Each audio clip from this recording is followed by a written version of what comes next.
আল্লাহ তাআলা কিয়ামতের কঠিন ময়দানে যেদিন স্বামী স্ত্রীকে চিনবে না, স্ত্রী স্বামীকে দেখে পালিয়ে যাবে, বন্ধু বন্ধুরে চিনবে না, পীর সাহেব মুরিদরে চিনবে না, মুরিদ পীর সাহেবরে চিনবে না, দলের কর্মী তার নেতারে চিনবে না, নেতা তার কর্মীরে চিনবে না, বন্ধু বন্ধুরে দেখে পালাবে। এই কঠিন মুহূর্তে সূর্যটা মাথার কাছে চলে আসবে, জমিনটা তামার জমিন হবে, আজকের জমিনের মতো নয়। মানুষ ঘর্মাক্ত, ক্লান্ত, শ্রান্ত মাথার মগজগুলো কানের ছিদ্র আর নাকের ছিদ্র দিয়ে বেয়ে বেয়ে পড়বে। বিশ্বনবী ফরমান, ময়দানে 7 শ্রেণীর ব্যক্তিকে রব্বুল আলামিন তার আরশের নিচে ছায়া দিবেন। তার মধ্যে প্রথম শ্রেণীর ব্যক্তি হলো ইমামুন আদিল। ইমামুন আদিল, ন্যায়পরায়ণ শাসক, যে ইনসাফের সাথে বিচার করে, যে জাস্টিস সমাজে সার্ভ করে, যে সুশাসন নিশ্চিত করে, ওই ইমামুন আদিল। আদিল শব্দটা বুঝছেন না? ইন্নাল্লাহ ইয়া'মুরু বিল আদল, পাইছেন? আদিল। 7 শ্রেণীর ব্যক্তিকে আল্লাহ তাআলা সুশীতল আরশের নিচে ছায়া দিবেন, যেদিন তার দেয়া ছায়া ছাড়া কোনো ছায়া থাকবে না। এর প্রথম হচ্ছে ইমামুন আদিল, ন্যায়পরায়ণ শাসক। চিল্লায় বলেন সুবহানাল্লাহ। আবার বিশ্বনবী বললেন, ইন্নাল মুকসিতিনা ইনদাল্লাহি আলা মানাবিরা মিন নূর আন ইয়ামিনির রহমান। কিয়ামতের দিন যারা ন্যায়পরায়ণ হিসেবে আল্লাহর সামনে দাঁড়াবে, কিয়ামতের দিন রব্বুল আলামিন তার আরশের ডান দিকে ওই ন্যায়পরায়ণ লোকদের জন্য আরশের ডান দিকে একটা নূরের মিম্বারে তাদেরকে বসার সুযোগ করে দিবে। আউযু বিল্লাহি মিনাশ শাইতানির রাজীম। বিসমিল্লাহির রহমানির রহিম।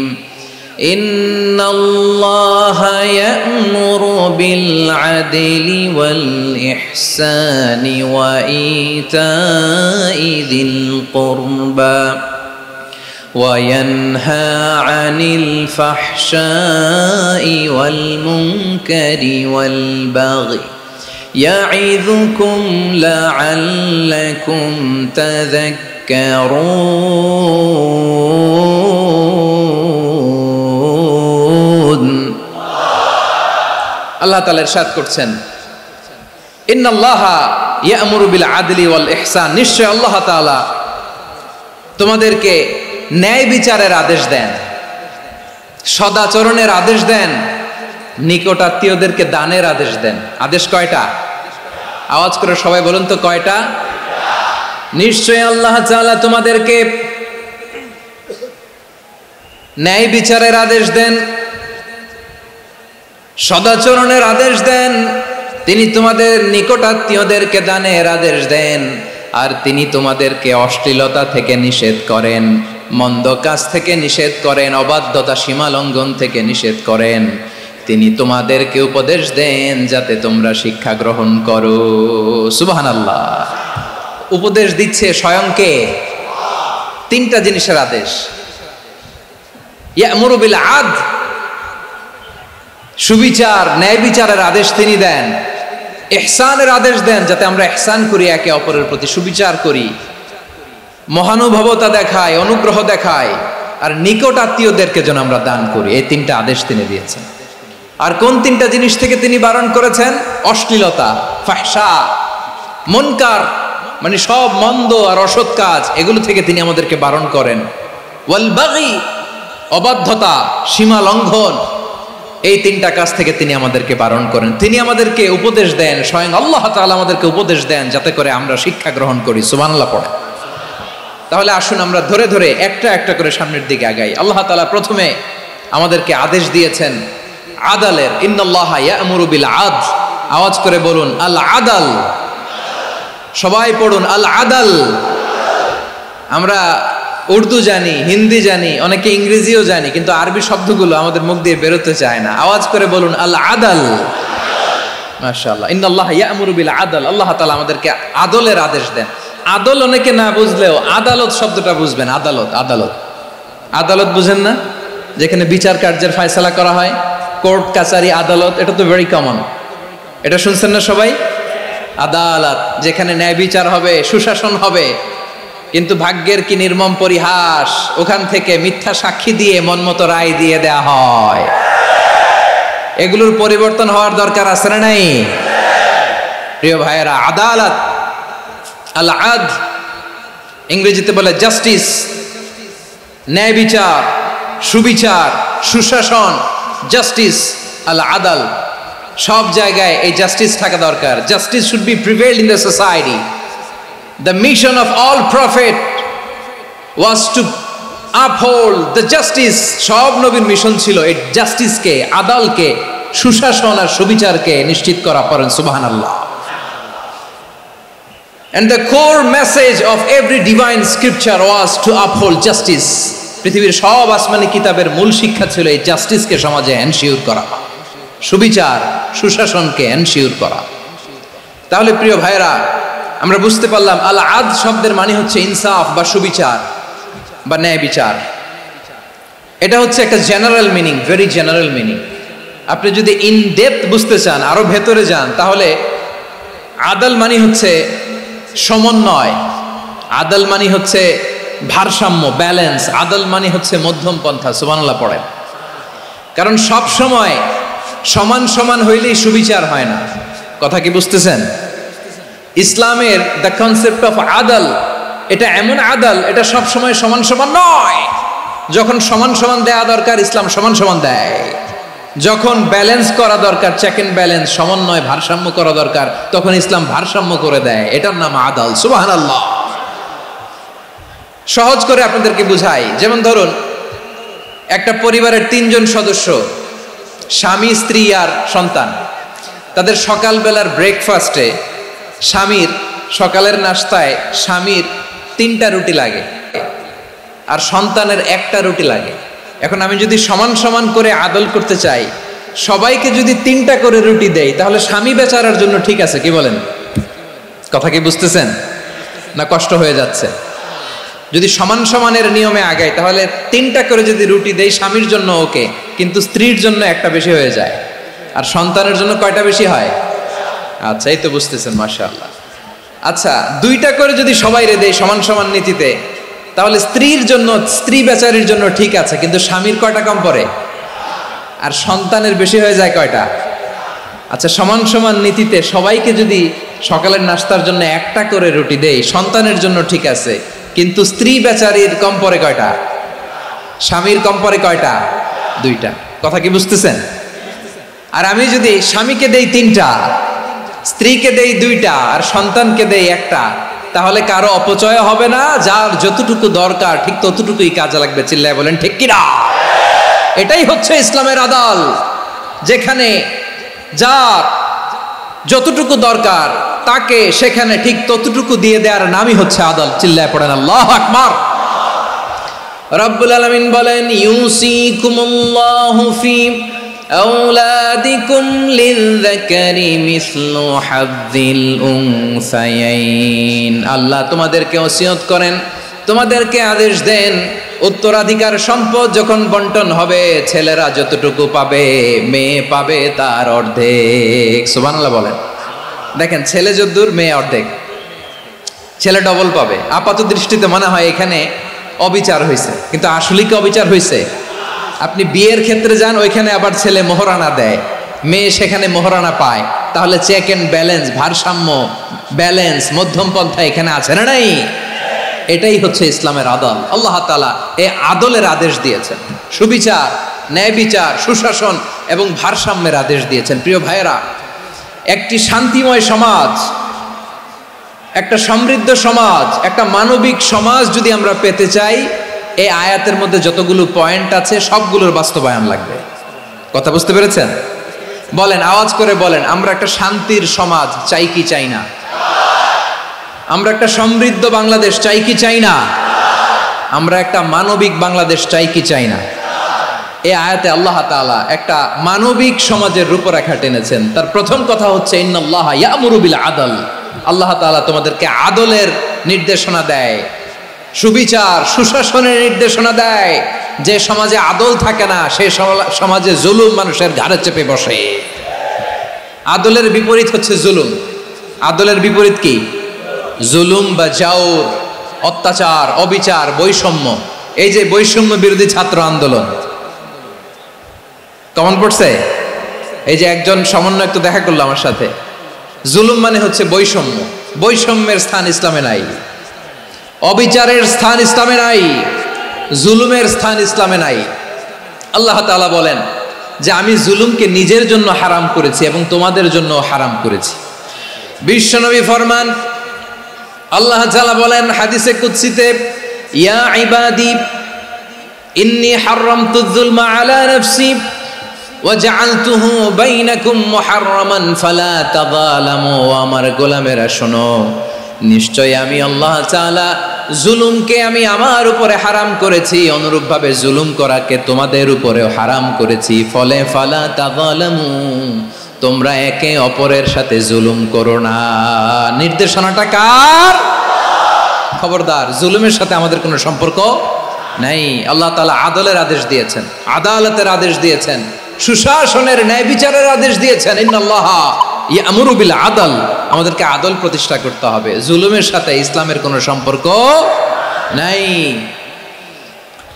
আল্লাহ তাআলা জালিমদের জন্য কঠিন শাস্তি প্রস্তুত করে রেখেছেন। যারা এই আদলকে ভুলুণ্ঠিত করে জুলুমের রাস্তায় হাঁটতে চায়, তাদের প্রাপ্য কিয়ামতের ময়দানে বুঝিয়ে দিবে কে? আল্লাহ তাআলা তাদের প্রাপ্যকে বুঝিয়ে দিবেন। এজন্য বিশ্বনবী বলে, খবরদার, তোমরা ইনসাফ করবে, আদল করবে, জুলুম করবে না।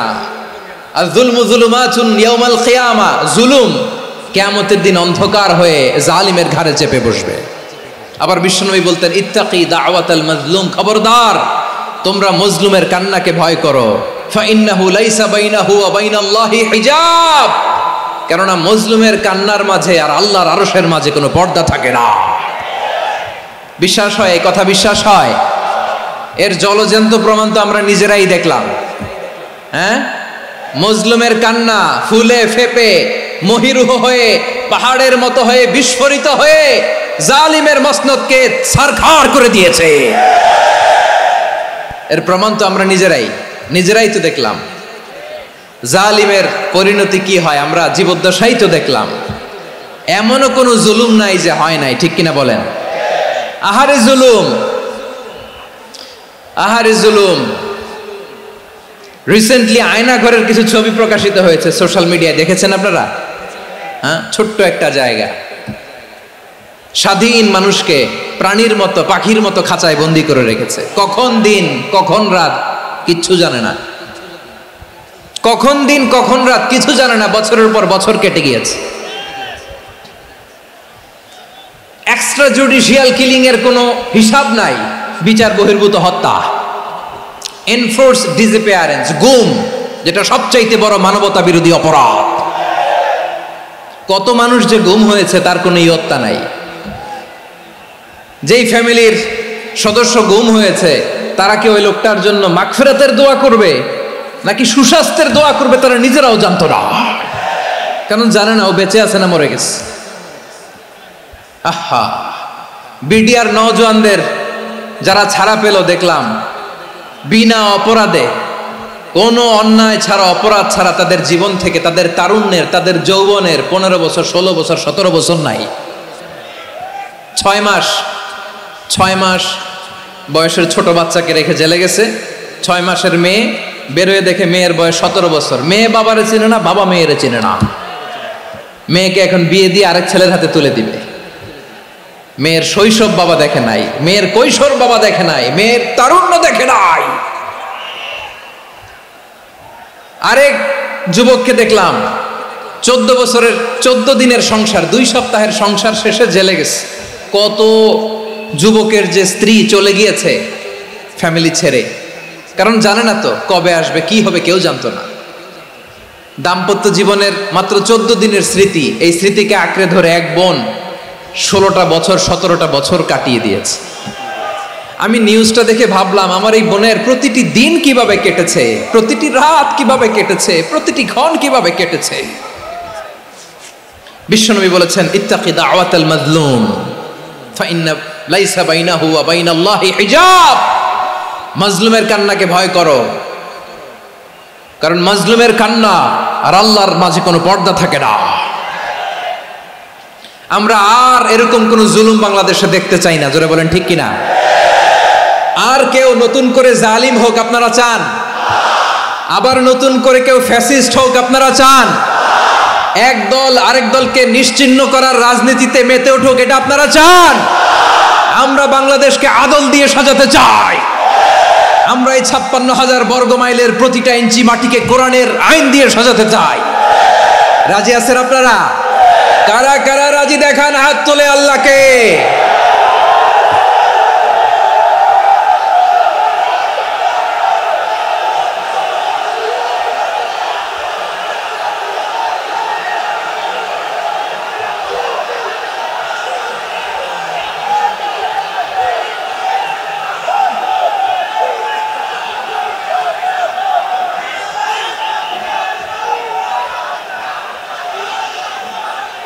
বসুন আমার প্রিয় বীর চট্টলার তৌহিদি মুসলমান, আমরা আর নতুন করে কেউ জালিম হোক এটা চাই না, নতুন করে আবার কেউ ফ্যাসিস্ট হোক আমরা চাই না, এক দল আরেক দলকে নিশ্চিহ্ন করার রাজনীতি করুক আমরা চাই না।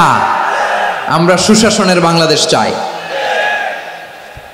আমরা মানবিক বাংলাদেশ চাই, আমরা একটা সমৃদ্ধ বাংলাদেশ চাই, আমরা বিশ্বের বুকে সম্মান নিয়ে মাথা উঁচু করে দাঁড়াতে চাই, ঠিক কিনা বলেন? আল্লাহ বললেন এটা যদি তোমরা চাও, একটা সমৃদ্ধ সমাজ যদি বিনির্মাণ করতে চাও, মানবিক সমাজ যদি বিনির্মাণ করতে চাও, আমি তোমাদেরকে সেজন্য প্রথমে আদালতের নির্দেশ দিলাম। ইন্নাল্লাহা ইয়া'মুরু বিল আদল, নিশ্চয় আল্লাহ তাআলা তোমাদেরকে ন্যায় বিচার সুশাসন এটার আদেশ দেন। সুবহানাল্লাহ। আদাল ন্যায় বিচারের আদেশ আল্লাহ তাআলা কোরআনের বিভিন্ন আয়াতে দিয়েছেন। আল্লাহ তাআলা বলছেন ইন্নাল্লাহা ইয়া'মুরুকুম আন তুআদ্দুল আমানাতি ইলা আহলিহা ওয়া ইযা হাকামতুম বাইনান নাসি আন তাহকুমু বিল আদল ইন্নাল্লাহা নি'ম্মা ইয়া'iযুকুম বিহি ইন্নাল্লাহা কানা সামিআন বাসীরা। আল্লাহ তাআলা বললেন, আল্লাহ আদেশ দিচ্ছেন যে ব্যক্তি আমানতের হকদার তার হাতে তোমরা আমানত পৌঁছে দাও, আর যখন তোমরা বিচার কার্য করবে, বিচার ফয়সালা করবে, আদালতের সাথে করো। সুবহানাল্লাহ বলেন। ওয়া ইযা হাকামতুম বাইনান নাসি আন তাহকুমু বিল আদল, আদালতের সাথে করবা। আল্লাহ তাআলা বলেন যারা জাজ হবে, বিচারক হবে, তাদের যদি বাদী বিবাদীর কারো সাথে শত্রুতা থাকে, কারো সাথে যদি কোনো ধরনের রেষারেষি থাকে, আল্লাহ বলেন বিচার কার্য করতে যে ওই শত্রুতা রেষারেষির কারণে আদালতের বাইরে যে অবিচার করে বিচার করো না।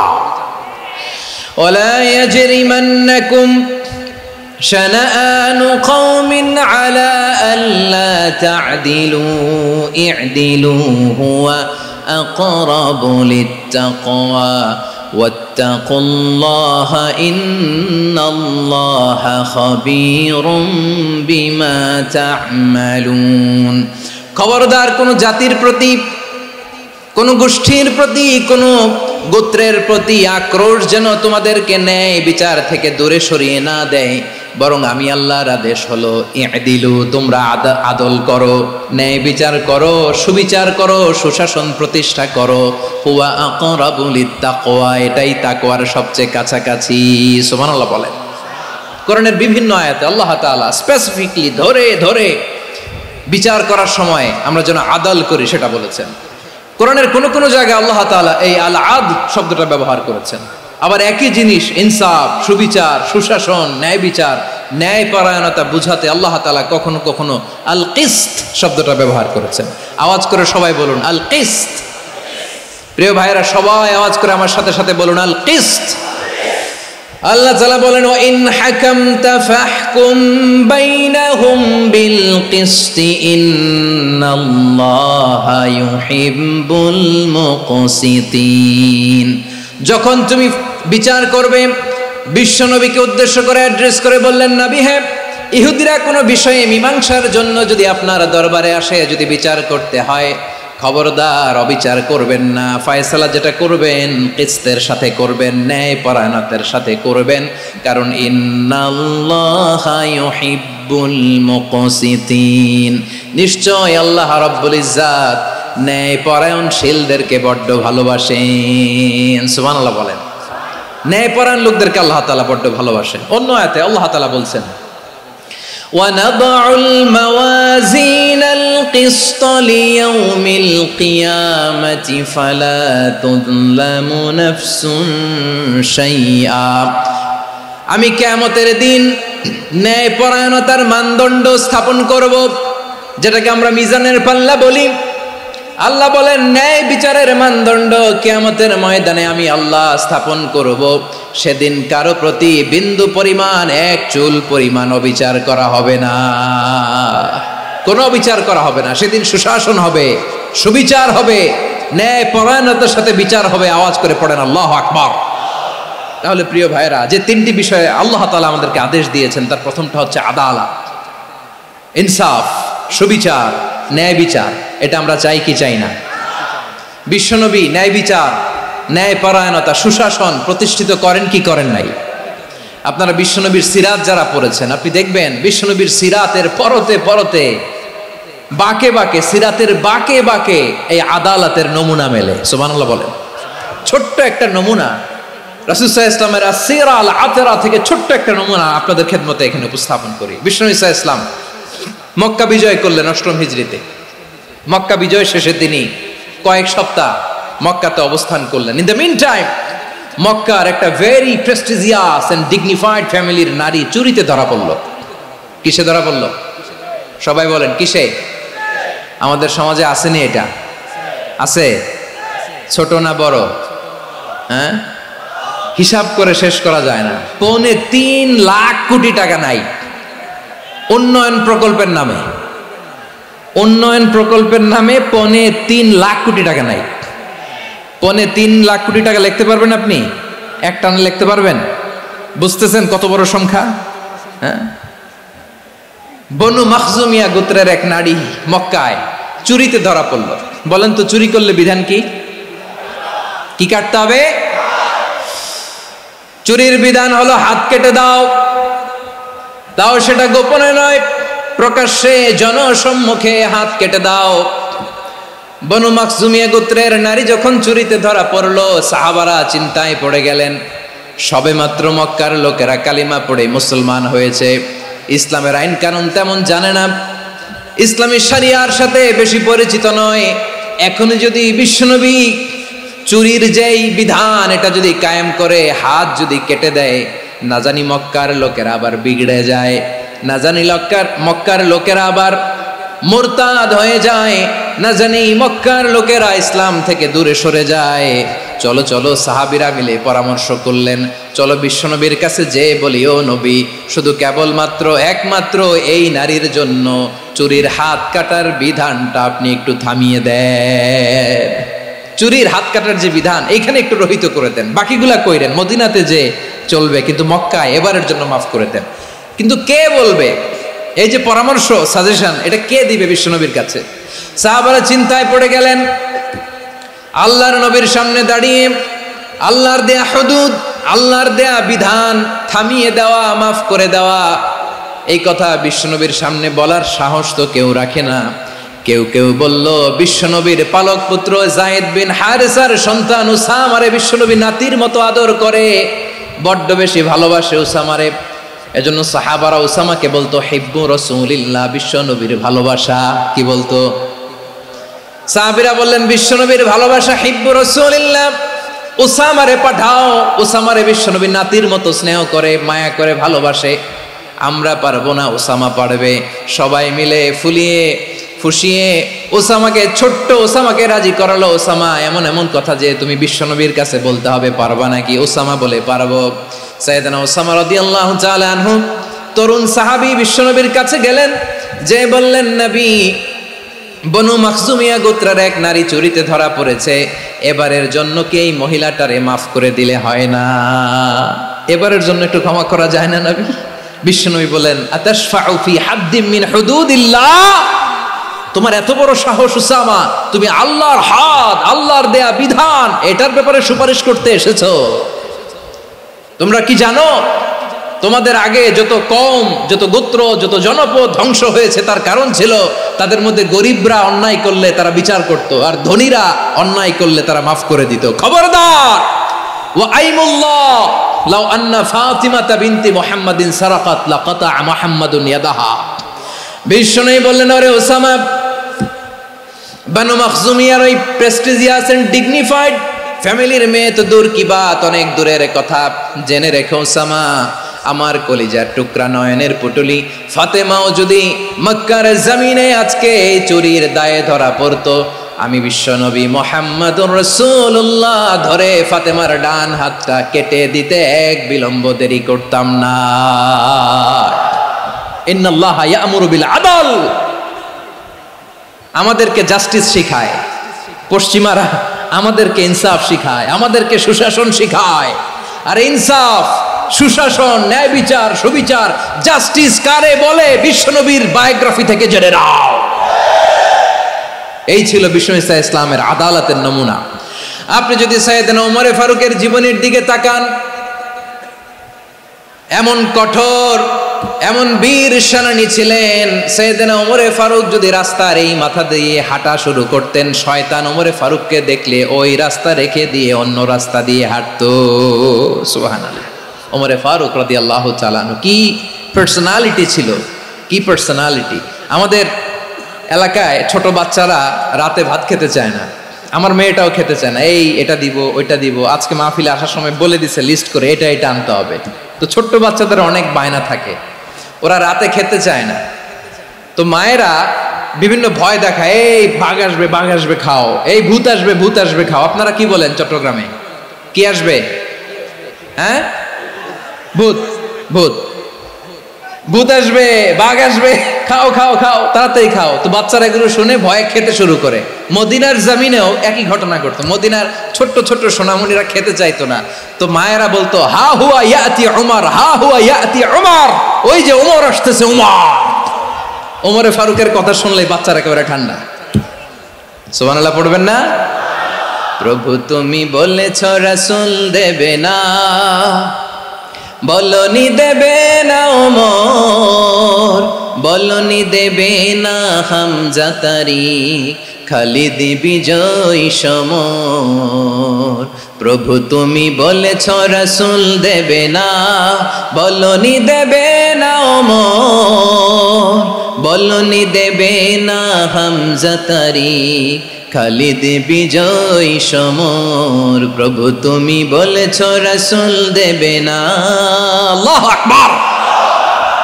ওমর ফারুক রাদিয়াল্লাহু তাআলা আনহু, ওনার কথা শুনলে গায়ের মধ্যে গুজবাম হয়, গায়ের পশমগুলো দাঁড়িয়ে যায়। সুবহানাল্লাহ বলেন। কি পার্সোনালিটি ছিল, কি ব্যক্তিত্ব ছিল। মুনাফিকরা ওমর ফারুককে জমের মতো ভয় পেতেন। শয়তান, খোদ শয়তান এই রাস্তা দিয়ে আসলে শয়তান অন্য রাস্তা দিয়ে হাঁটতো। ওমর ফারুক রাদিয়াল্লাহু তাআলা আনহুর জীবনে যদি দেখেন, তাহলে সেখানে আপনি আদালতের, ইনসাফের, সুশাসনের, জাস্টিসের নমুনা দেখতে পাবেন। কয়টা শুনবেন? সাইয়েদনা ওমর ফারুকের রাদিয়াল্লাহু তাআলা আনহুর সন্তান আব্দুর রহমান মিশরে মদ খেয়ে মদ্যপ অবস্থায় ধরা পড়েছে। মদ খাওয়ার কারণে, মদ যদি কেউ পান করে আর যদি প্রমাণিত হয়, তার বিচার হলো 80 বেত। আওয়াজ করে বলেন কয় বেত? বাংলাদেশেও তো এই আইন আছে নাকি? বাংলাদেশে আছে? হ্যাঁ, মদ খাইলে 80 বেত, এই আইন বাংলাদেশে চালু হোক। আমরা চাই কি চাই না? চাই সবাই। এজন্যই তো ইসলাম ভাল লাগে না। ইসলামকে ভাল লাগে না। ইসলামকে আউট করে রাখতে পারলেই তো এরকম বড় বড় বোতল খাওয়া যায়। একেবারে সহজ, পানির মতো সহজ, হিসাব একেবারে সহজ। ওমর ফারুক রাদিয়াল্লাহু তাআলা আনহুর ছেলে ভুল করে মদ পান করে ফেলেছিলেন। আব্দুর রহমান, ঘটনা ঘটেছে মিশরে। মিশরের গভর্নর তখন আমর ইবনে আস রাদিয়াল্লাহু তাআলা আনহু। আব্দুর রহমানের ভাই যে গভর্নরকে বলল, গভর্নর যদি একটু দয়া করেন, খলিফার ছেলে আমার ভাই আব্দুর রহমান মদ্যপ অবস্থায় ধরা পড়েছে, জনসম্মুখে যদি আপনি বেত্রাঘাত করেন আমাদের প্রেস্টিজ থাকে না। যদি 80 বেত আপনি মারেন আমার কোনো কথা নাই, কিন্তু ঘরের ভেতরে মারেন। আব্দুর রহমানের ভাইয়ের সুপারিশ শুনে সাইয়েদনা আমর ইবনে আস রাদিয়াল্লাহু তাআলা আনহু রাজি হয়ে গেলেন। ঘরের ভেতরে লোকচক্ষুর আড়ালে 80 বেত তিনি মানলেন। কিন্তু ঘটনাক্রমে এই কথা লুকিয়ে লুকিয়ে ঘরের ভেতরে 80 বেত মারার কথা সাইয়েদনা ওমর ফারুক মদিনা থেকে জানতে পারলেন। মদিনা থেকে তিনি ফরমান জারি করলেন, এই বিচার যেমনটি আমর ইবনে আস আদায় করেছে এটা প্রকৃতপক্ষে আদায় হয় নাই।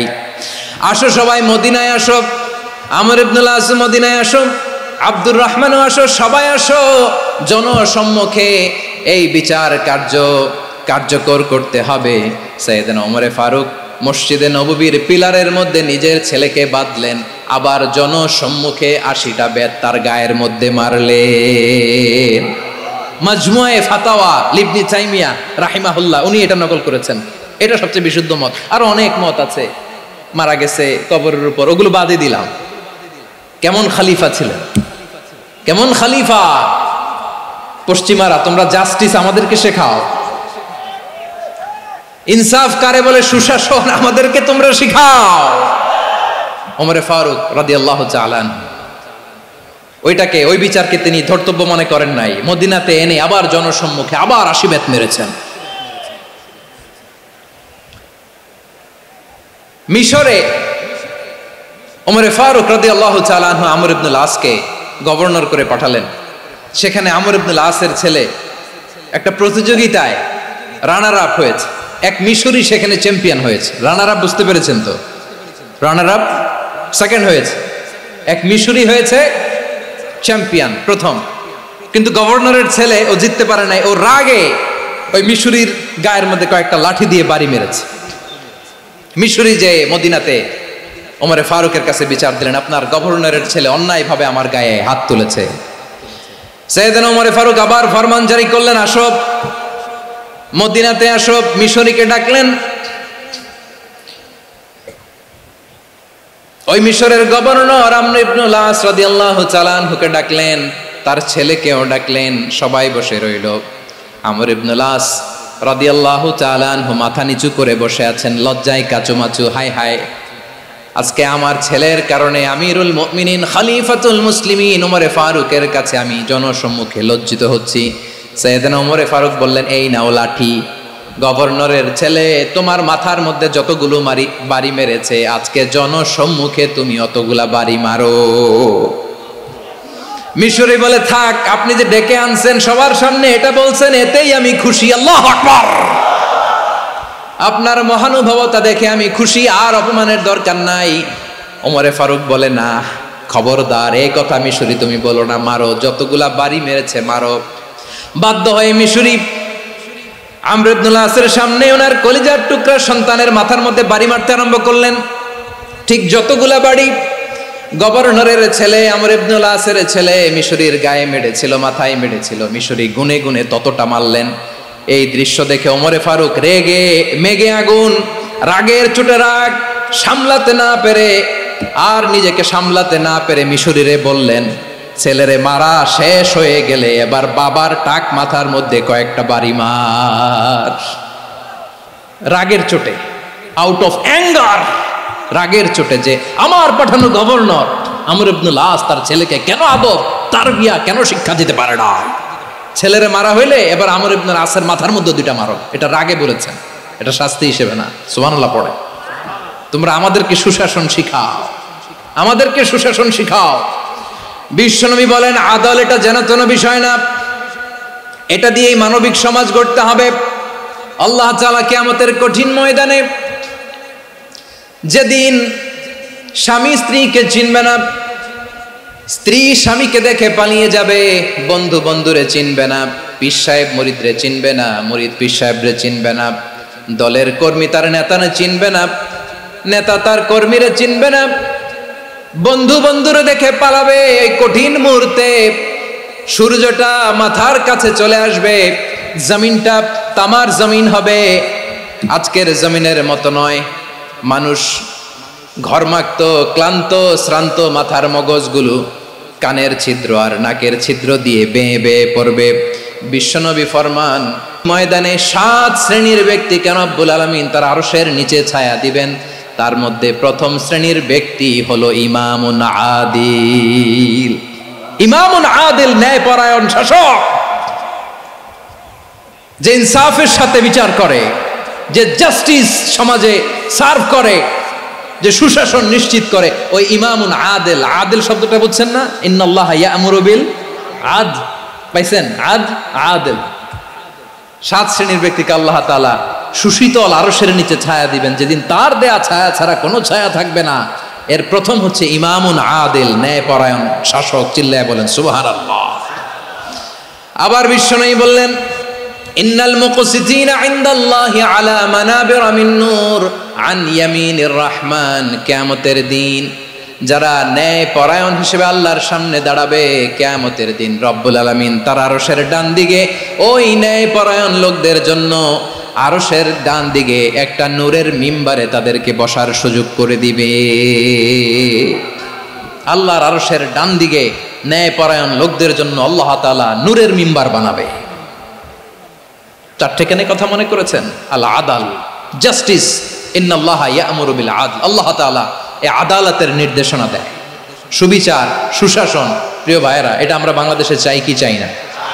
এই যে অরাজকতা, এই যে অন্যায়, এই যে জুলুম, এই যে ইনকনসিস্টেন্সি, সমাজের অসঙ্গতি, এর প্রধান কারণ জাস্টিস নাই, সুবিচার নাই, সুশাসন নাই। শেষবারের মতো আওয়াজ করে বলেন তো, আমরা বাংলাদেশে আদল চাই কি চাই না? তাহলে প্রথম নির্দেশনা শেষ। আল্লাহ তাআলা তোমাদেরকে আদলের আদেশ দেন। এরপরে আল্লাহ বললেন, আমি তোমাদেরকে ইহসানের আদেশ দেই। ইন্নাল্লাহা ইয়া'মুরু বিল আদলি ওয়াল ইহসান। আমি তোমাদেরকে যেমনি আদলের নির্দেশনা দেই, তেমনি ভাবে তোমাদেরকে ইহসানের নির্দেশনা দেই। ইহসান, আওয়াজ করে সবাই বলেন তো ইহসান। সবাই বলেননি? সবাই বললে এতটুকু আওয়াজ হবে আমি বিশ্বাস করি না। আওয়াজ করে বলুন আল ইহসান। ইহসান মানে কারো প্রতি সফট হার্টেড হওয়া, মহানুভব হওয়া, অনুগ্রহ পরায়ণ হওয়া, অনুগ্রহশীল হওয়া, একে অপরের প্রতি দয়াদ্র হওয়া। একে অপরের প্রতি দয়াদ্র, অনুগ্রহশীল হওয়া ছাড়া মানবিক সমাজ কশিনকালেও গঠন করা সম্ভব না। প্রিয় ভাইয়েরা, সুন্দর আচরণ দিয়ে, ইহসান দিয়ে যা জয় করা যায়, নরম আচরণ দিয়ে যেটা অর্জন করা যায়, কঠোরতা দিয়ে সেটা পারা যায় না।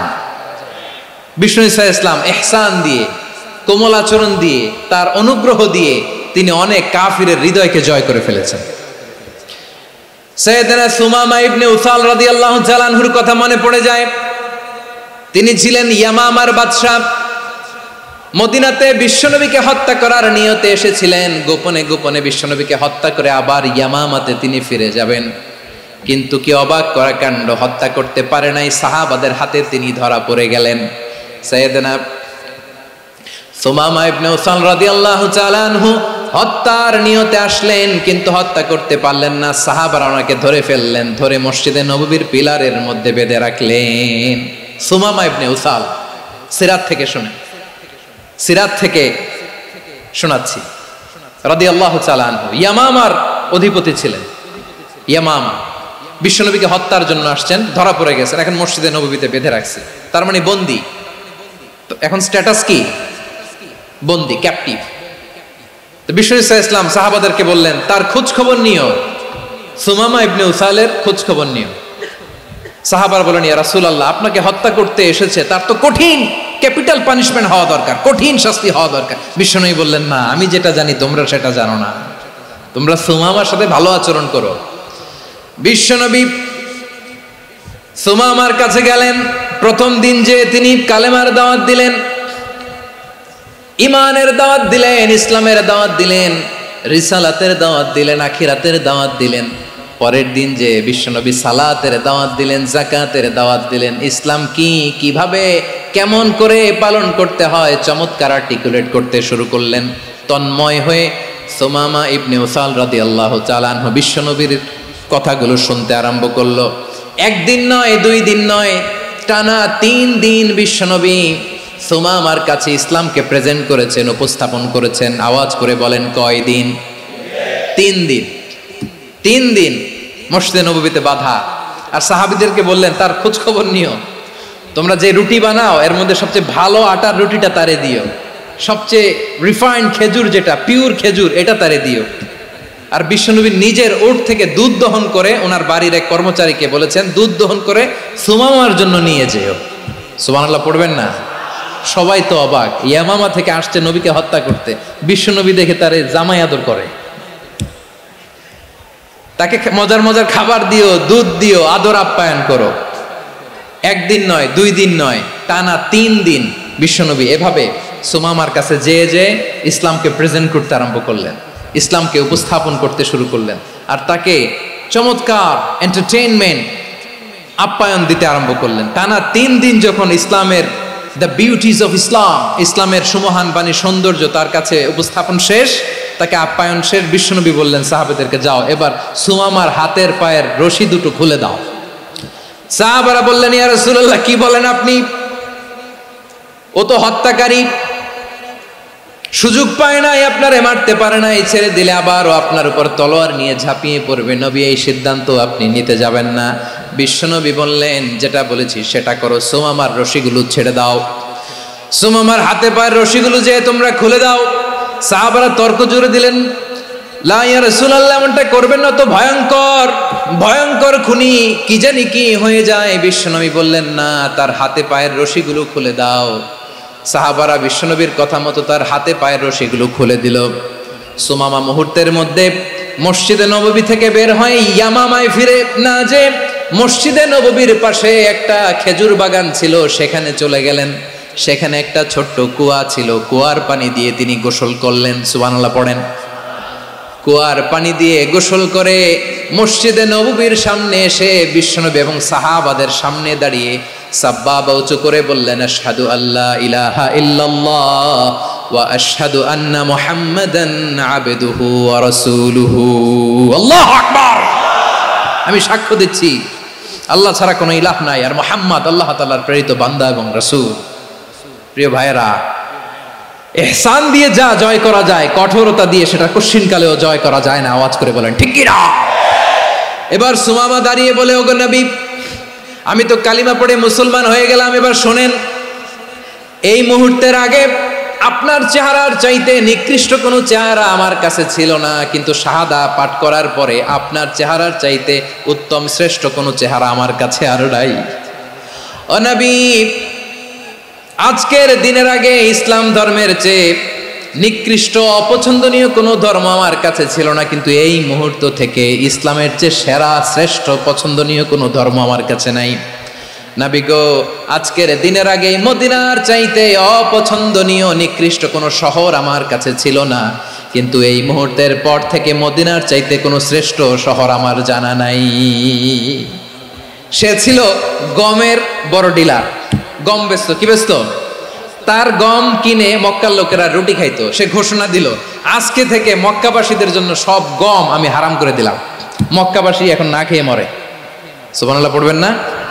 মক্কাবাসী বিশ্বনবীর কাছে আসলেন, এসে বললেন মুহাম্মদ, আমরা তো তোমার ভাই, তোমার চাচা, তোমার ভাতিজা, তোমার আত্মীয়, তুমি সুমামারে বলো সে যেন আবার গমের সাপ্লাই মক্কার জন্য অনুমতি দিয়ে দেয়। বিশ্বনবীর অনুমতি ক্রমে সুমামা আবার মক্কাতে গম পাঠাতে শুরু করলো। পড়েন সুবহানাল্লাহ।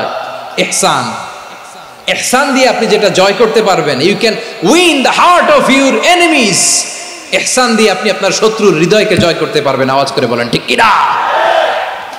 এজন্য আল্লাহ বললেন ওয়া আনফিকু ফি সাবিলিল্লাহি ওয়া লা তুলকু বিআইদিকুম ইলাত তাহলুকা ওয়া আহসিনু ইন্নাল্লাহা ইউহিব্বুল মুহসিনিন। তোমরা আল্লাহর রাস্তায় দান করবে আর নিজেরা নিজেদেরকে ধ্বংসের হাতে ঠেলে দিও না। তোমরা একে অপরের প্রতি ইহসান করবে, কারণ ইহসানকারীদেরকে আল্লাহ বড্ড ভালোবাসেন। সুবহানাল্লাহ পড়েন। আবার সূরা রহমানে আল্লাহ বললেন হাল জাযাউল ইহসানি ইল্লাল ইহসান ফাবিআইয়ি আলা, সবাই পড়েন ফাবিআইয়ি আলাই রাব্বিকুমা তুকাযযিবান। ইহসানের প্রতিদান হিসেবে ইহসানি হয়। বিশ্বনবী সুমামার প্রতি যেমন ইহসান করেছেন, সুমামাও ঠিক তেমন ইহসান ফিরিয়ে দিয়েছে, ঠিক কিনা বলেন? তাহলে এক নম্বরে হচ্ছে আদ, ন্যায় বিচার। দুই নম্বরে সবাই বলেন ইহসান, সদাচরণ। ইহসান দুই ধরনের প্রিয় ভাইরা, ইহসান ফিল ইবাদা, ইহসান ফিল মুআমালা। ইহসান ফিল ইবাদা হচ্ছে একাগ্র অনুভবে ইবাদতে ডুব দেওয়া, এর নাম ইবাদতের ইহসান। সুবহানাল্লাহ পড়ে। বিশ্বনবী বলেন ইহসান মানে কি জানো নাকি? হাদিসে জিবরিলে সাইয়েদনা জিবরিল আলাইহিস সালাম বিশ্বনবীকে বললেন আখবিরনি আনিল ইহসান, নবী আমাদেরকে বলেন ইহসান মানে কি? বিশ্বনবী বললেন আনতা আবুদাল্লাহা কাআন্নাকা তারাহু ফাইন লাম তাকুন তারাহু ফাইন্নাহু ইয়ারাক। ইহসান মানে হলো এমন ভাবে তুমি আল্লাহর সামনে নিজেকে উজাড় করে ইবাদত করবে, তুমি ভাববে তুমি আল্লাহকে দেখতে পাচ্ছ। আর এটা যদি ভাবা তোমার জন্য কঠিন হয়ে যায়, অন্তত এতটুকু তুমি ভাববা যে আল্লাহ তোমাকে দেখতে পাচ্ছেন, ঠিক কিনা বলেন? ও আমার বীর চট্টলার ভাইয়েরা, কেউ যেটা দেখে না সেটা দেখে কে? এই বিশ্বাস হৃদয়ের মধ্যে আছে? নামাজে যখন দাঁড়ান এই ফিলিংসটা আনা যাবে? হ্যাঁ, এশার সালাত তো এখনো হয় নাই না? আলোচনা শেষে এশার সালাত এখানে অনুষ্ঠিত হবে, তাই না? আচ্ছা বলুন তো, আমরা এশার সালাত পর্যন্ত বেঁচে থাকবো এই গ্যারান্টি আছে কার কার? হাত তোলেন। কয়েকজন হাত তুলছে পেছনে, না বুঝে তুলে ফেলছে। এশা পর্যন্ত যে আমরা হায়াত পাবো কোনো গ্যারান্টি আছে? সবাই আওয়াজ করে বলেন গ্যারান্টি আছে? গ্যারান্টি নাই। এই জন্য বিষ্ণু ইসলাম বলেছে এমন ভাবে নামাজে দাঁড়াও, ইবাদত করো, মনে করো হতে পারে এটাই আমার জীবনের শেষ নামাজ। পারফর্ম দ্য সালাহ as if this is your last and final prayer. এমন ভাবে সালাতে দাঁড়াও, ভাবো হতে পারে এটাই তোমার জীবনের শেষ নামাজ। এমন ভাবে নামাজে দাঁড়াও, ভাবো এটাই শেষ নামাজ। তাহলে নামাজে একাগ্রতা বাড়ায় দিবে কে? ফলে ইবাদতের ইহসান আমাদের অর্জিত হবে। আর মুআমালাতে ইহসান হলো, বিশ্বনবী বলেন ইন্নাল্লাহা তাবারাকা ওয়া তাআলা কাতাবাল ইহসানা আলা কুল্লি শাই ফাইদা কাতালতুম ফাআহসিনুল কিতলা ওয়া ইযা যাবাহতুম ফাআহসিনুয যাবহা ওয়ালিয়ুহিদ্দা আহাদুকুম শাফরাতাহু ওয়ালিয়ুরিহ যাবিহাতাহু। ইহসান দুই ধরনের, আওয়াজ করে বলতে হবে কয় ধরনের? সবাই বলুন আওয়াজ করে, কয় ধরনের? একটা হচ্ছে ইহসান ফিল ইবাদা, ইবাদতে ইহসান। ইবাদতে ইহসান কি? একাগ্র অনুভব দিয়ে ইবাদত করা, মন প্রাণ দিয়ে ইবাদত করা। আর মুআমালাতে ইহসান কি? সব কাজে, দৈনন্দিন কাজে, কর্মে, সামাজিক অ্যাক্টিভিটিতে কোমলতা প্রদর্শন করা, অনুগ্রহের সাথে সবকিছু করা। আল্লাহ তাআলা ইন্নাল্লাহা তাবারাকা ওয়া তাআলা কাতাবাল ইহসানা আলা কুল্লি শাই, তিনি সব কিছুর ব্যাপারে ইহসানকে আবশ্যক করেছেন। সবকিছু, মুমিনের সব কাজে ইহসানের পরশ থাকবে। ওয়া ইযা কাতালতুম ফাহসিনুল কিতলা, বিষ্ণুই বলেন তুমি যখন কাউকে হত্যা করো ইহসানের সাথে করো। সুবহানাল্লাহ পড়বেন না? যখন হত্যা করো তখনও ইহসানের সাথে। আচ্ছা হত্যা করবো আবার ইহসান আসবে করতে করে, তো মেরেই ফেলবো আমি। আল্লাহ, ও ভাই একজন খুন করেছে, খুনি, রাষ্ট্রীয় আইনে তার শাস্তি হয়েছে ডেথ পেনাল্টি, মৃত্যুদণ্ড। এখন মৃত্যুদণ্ড দেখে আপনি যেমনি মন চায় তেমনি মারবেন লোকটারে? ওর নাক কেটে ফেলতে পারবেন? ওর কান কাটতে পারবেন? ওর চোখ উপড়ে ফেলতে পারবেন আপনি? যেমন মন চায় তার অঙ্গহানি করা যাবে না। ইহসানের সাথে তাকে হত্যা করো। সুবহানাল্লাহ, this is Islam, this is the true essence of Islam. ওয়া ইযা যাবাহতুম ফাহসিনুয যাবহা, যখন জবাই করবে তখনও ইহসানের সাথে জবাই করো। করব জবাই, ওইখানেও নাকি ইহসান। আচ্ছা কুরবানির দিন আমরা পশুগুলোরে কি করি বলেন সবাই আওয়াজ করে? জবাই। জবাই মানে তো এটার মেরেই ফেলতেছি, একটু পরে তো টুকরো টুকরো করে গোশতগুলো খাবো, এটা তো খাবো, এটা তো মেরেই ফেলবে। বিষ্ণু বলে না, জবাইয়ের মধ্যেও মুমিনের জবের ভেতরেও ইহসানের পরশ থাকা চাই। যখন জবাই করবে প্রাণীটাকে হাত পা টাইট করে বেঁধে নাও, ছুরিটাকে শার্পেন করে নাও, ধারালো করে নাও, যাতে অল্প সময়ে জবাইটা হয়ে যায়, প্রাণীটা যাতে কম কষ্ট পায়। সুবহানাল্লাহ পড়ে। দিস ইজ কল্ড ইহসান। ইহসান আল্লাহ তাআলা যেমনি আদলের আদেশ করেছেন, ন্যায় বিচার, জাস্টিস এনশিওর করতে বলেছেন, সমাজে ইহসানের ব্যবহার, ইহসানের অনুশীলন তিনি করতে বলেছেন। এজন্য মুমিনের প্রতিটি কাজে আমার চট্টগ্রামের ভাইরা আমার দিকে তাকান, খেয়াল করে শুনুন, মুমিন জীবনের প্রতিটি কাজে ইহসানের পরশ থাকা চাই। আমরা যেন আমাদের পরিবারের প্রতি ইহসান করি, আমরা যেন আমাদের কর্মচারীদের প্রতি ইহসান করি, আমরা যেন আমাদের কলিগদের প্রতি ইহসান করি, আমরা যেন আমাদের ভাইদের প্রতি ইহসান করি। মুমিন জীবনের প্রতি কাজে ইহসানের পরশ থাকার দরকার আছে না নাই? কথা বুঝতে পেরেছেন? তাহলে আল্লাহ তাআলার 3টা আদেশ ছিল, কয়টা গেল? ভুলে গেছে, ভুলে গেছে চট্টগ্রাম। 3টা আদেশের মধ্যে কয়টা বললাম? প্রথমে কি ছিল? আদল। 2 নম্বরে, 3 নম্বরে রব্বুল আলামিন বললেন ওয়া ইতা ইদিল কুরবা, নিকটাত্মীয়দেরকে দান করো, নিকটাত্মীয়দেরকে দাও, যারা তোমাদের ব্লাড কানেকশনের আত্মীয় তাদেরকে তোমরা দাও। এখানে জেনারেলি বললেন দাও, কি দিব সেটা তিনি এখানে বলেন নাই, সেটা তিনি সূরাতুল ইসরার মধ্যে বলেছেন। আল্লাহ বলেন ওয়া আতিযাল কুরবা হাক্কাহ, নিকটাত্মীয়দেরকে তাদের অধিকার, তাদের প্রাপ্য তোমরা বুঝিয়ে দাও। দেখেন, একটা শান্তির সমাজ, একটা সমৃদ্ধ সমাজ, একটা মানবিক সমাজ গঠনের জন্য আল্লাহ তাআলা বেশি না, মাত্র 3টা অর্ডার, 3টা ভার্ডিক্ট তিনি জারি করেছেন। 1 নাম্বার সুশাসন, ন্যায় বিচার। 2 নাম্বার ইহসান। 3 নাম্বার নিকটাত্মীয়, যারা কাছের, তোমার ভেরি ক্লোজ রিলেশনশিপে আছে, তাদেরকে দাও। দাও, দিলে বাড়িয়ে দেয় কে? অনেকে দিতে চায় না, কৃপণতা করে। দিলে বাড়ায় দেয় কে? ও মিয়া, মদিনার মধ্যে সবচাইতে গরিব সাহাবী ছিল বেলাল রাদিয়াল্লাহু তাআলা আনহু। ওনার এন্টায়ার অ্যাসেট, সম্পদের পরিমাণ কতদূর জানেন? একটা লুঙ্গি। বেলাল রাদিয়াল্লাহু তাআলা আনহু, ওনার টোটাল ওয়েলথের এস্টিমেশন হচ্ছে মাত্র একটা লুঙ্গি। একটা লুঙ্গি, টোটাল ওয়েলথ এস্টিমেশন, টোটাল সম্পদের পরিমাণ বেলাল রাদিয়াল্লাহু তাআলা আনহুর কি ছিল? কথা বোঝে নাই বোধহয়, কি ছিল? ওই বেলাল রাদিয়াল্লাহু তাআলা আনহুকে বিষ্ণু ইসলাম বলেছেন আনফিক ইয়া বেলাল, ও বেলাল তুমিও দাও। ওয়ালা তাখশা মিন যিল আরশি ইখলালা, আরশের অধিপতির তো কোনো ঘাটতি নাই, তুমি দিলে ওই আল্লাহ তোমারে বাড়ায় দিবে। এজন্য আমার প্রিয় ভাইয়েরা, দিলে কমে না, দিলে বাড়ে। অনেকে ধরে রাখে, নতুন কিছু নিতে পারে না, হাত দিয়ে যেটা ধরে রেখেছেন এটা দিয়ে দেন, বড় একটা ধরার সুযোগ পাবেন। জোরে বলেন ঠিক কিনা? ধরেন 5 কেজি ওজনের একটা ধরে রাখছেন, এখন 10, এটা না ছাড়লে 10 কেজি ধরতে পারবেন আপনি? আচ্ছা, 10 কেজির জিনিস একটা আছে হাতে, ওইটা যদি ছেড়ে দেন তাহলেই না 15 কেজি ধরতে পারবেন। কথা বলেন ঠিক কিনা? তাহলে দিলে বাড়িয়ে দেয় কে? রব্বুল আলামিন বললেন 3 নাম্বার আদেশ হলো তোমাদের প্রতি সমাজটারে কেমন করে মানবিক সমাজ, সুন্দর সমাজ গড়বা। 3 নাম্বার আদেশ হলো ওয়া আতিযাল কুরবা হাক্কা, নিকটাত্মীয়দেরকে তাদের প্রাপ্য বুঝিয়ে দাও। এই নিকটাত্মীয়দেরকে তাদের অধিকার বুঝিয়ে দেওয়া, প্রাপ্য বুঝিয়ে দেওয়াতে আমাদের গাফলতি আছে না নাই? চট্টগ্রামে নাই? মাশাআল্লাহ আছে, আছে। অনেকে দেখবেন অনেক আল্লাহওয়ালা তাহাজ্জুদ গুজার, সেজদা দিতে দিতে কপালে কালো দাগ ফেলে দিছে, সে তার বোনের হকটা আদায় করে নাই। আছে না নাই? হ্যাঁ, এখানেও আছে। সর্বনাশ। অনেক বড় হাজী সাহেব, বিশাল লম্বা দাড়ি, ছেলেরে সব দিয়ে দিছে, মেয়েরে কিছু দেয় নাই, মেয়ের হক আদায় করে নাই।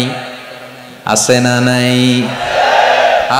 এই হাজী সাহেবেরা, এই আল্লাহওয়ালারা কিয়ামতের ময়দানে আটকে যাবে। আপনি অন্যের অধিকার নষ্ট করেছেন, তাদের রাইটসকে ভায়োলেট করেছেন। এজন্য আল্লাহ তাআলা বলেন, কারো অধিকার যদি কেউ নষ্ট করে, ওই সমাজটা মানবিক সমাজ কঠিনকালেও হতে পারে না। এজন্য 3 নম্বর আল্লাহ বললেন ওয়া ইতা ইদিল কুরবা, নিকটাত্মীয়দেরকে দাও। কি দিবা? তাদের অধিকার দিয়ে দাও। বোনের অধিকার বুঝিয়ে দাও, মেয়ের অধিকার বুঝিয়ে দাও, ফুফুর অধিকার বুঝিয়ে দাও। দেখবেন অনেক মায়েরা ছেলের পাতে মুরগির রান দেয়, মেয়ের পাতে দেয় মুরগির ঠ্যাং। এরকম আছে না নাই? ছেলেরা কি দেয়? মুরগির। মেয়ের পাতে কি দেয়? তো মেয়ের কি মুরগির রান খেতে মনে চায় না? মনে চায় না? এমনটা করা যাবে না। নিকটাত্মীয়দেরকে অধিকার দিয়ে দাও, নিকটাত্মীয়ের সাথে সুসম্পর্ক রাখো। আদেশটা কার? এজন্য প্রিয় ভাইয়েরা, জীবনে যদি বারাকা অর্জন করতে চান, নিকটাত্মীয়দের সাথে সুসম্পর্ক রাখতে হবে, তাদের জন্য উপহার পাঠাতে হবে। বিশ্বনবী বলেন লা ইয়াদখুলুল জান্নাতা কাতে, যে ব্যক্তি আত্মীয়তার সম্পর্ককে ছিন্ন করে দেয় সে কশিনকালেও আল্লাহর জান্নাতে ঢুকবে না। আপনি কি এটারে সহজ হাদিস মনে করছেন? এটা সহজ কথা? আপনি ভাবছেন আপনার নামাজ আপনার বাঁচাতে পারবে, আপনার রোজা বাঁচাতে পারবে, আপনার তাহাজ্জুদ আপনারে বাঁচাতে পারবে? অধিকার নষ্ট করলে কিছুই আপনারে বাঁচাতে পারবে না। এজন্য নিকট আত্মীয়দেরকে দিতে হবে বেশি বেশি। বিশ্বনবী বলেন ইন্না সাদাকাতা আলাল মিসকিনি সাদাকা ওয়া আলা যির রাহিমি ইসনাতান সাদাকাতুন ওয়া সিলা। মিসকিন রে দান করলে শুধু দানের সওয়াব হয়, নিকট আত্মীয়কে দান করলে দুইটার সওয়াব হয়, সাদাকার সওয়াব হয়, আবার আত্মীয়তার বন্ধন অটুট রাখার সওয়াব হয়ে যায়। আবার বিশ্বনবী বললেন মান সাররাহু আইয়ুবসাতা লাহু ফি রিজকিহি ওয়া ইউনসা লাহু ফি আসারিহি ফালইয়াসিল রাহিমা। যে ব্যক্তি তার রিজিকের প্রশস্ততা চায় আর হায়াতে বরকত চায় সে যেন তার আত্মীয়ের সাথে সুসম্পর্ক রাখে। আমার প্রিয় চট্টলার ভাইয়েরা, আমাদের রিজিক বাড়ুক, এটা আমরা চাই কি চাই না? সবাই চান? হ্যাঁ, আমাদের রিজিকে প্রশস্ততা আসুক, চাই কি চাই না? আমাদের হায়াতে বরকত আসুক, আমরা চাই কি চাই না? এই দুইটা যদি চান তাহলে নিকট আত্মীয়দের সাথে সুসম্পর্ক রাখবেন, পারবেন? তাহলে সমাজটারে মানবিক সমাজ বানায় দিবে কে? তিনটা আদেশ চলে গেল। কয়টা? আওয়াজ করে বলেন। 1 নম্বরে কি ছিল? 2 নম্বরে, 3 নম্বরে নিকট আত্মীয়দেরকে দান। আপনাদেরকে আরো শোনার আগ্রহ আছে? আপনাদের মনোযোগ আছে না গেছে? কষ্ট হচ্ছে না? মাশাআল্লাহ, মাশাআল্লাহ। তাকবীর পড়ুন, লিল্লাহি তাকবীর।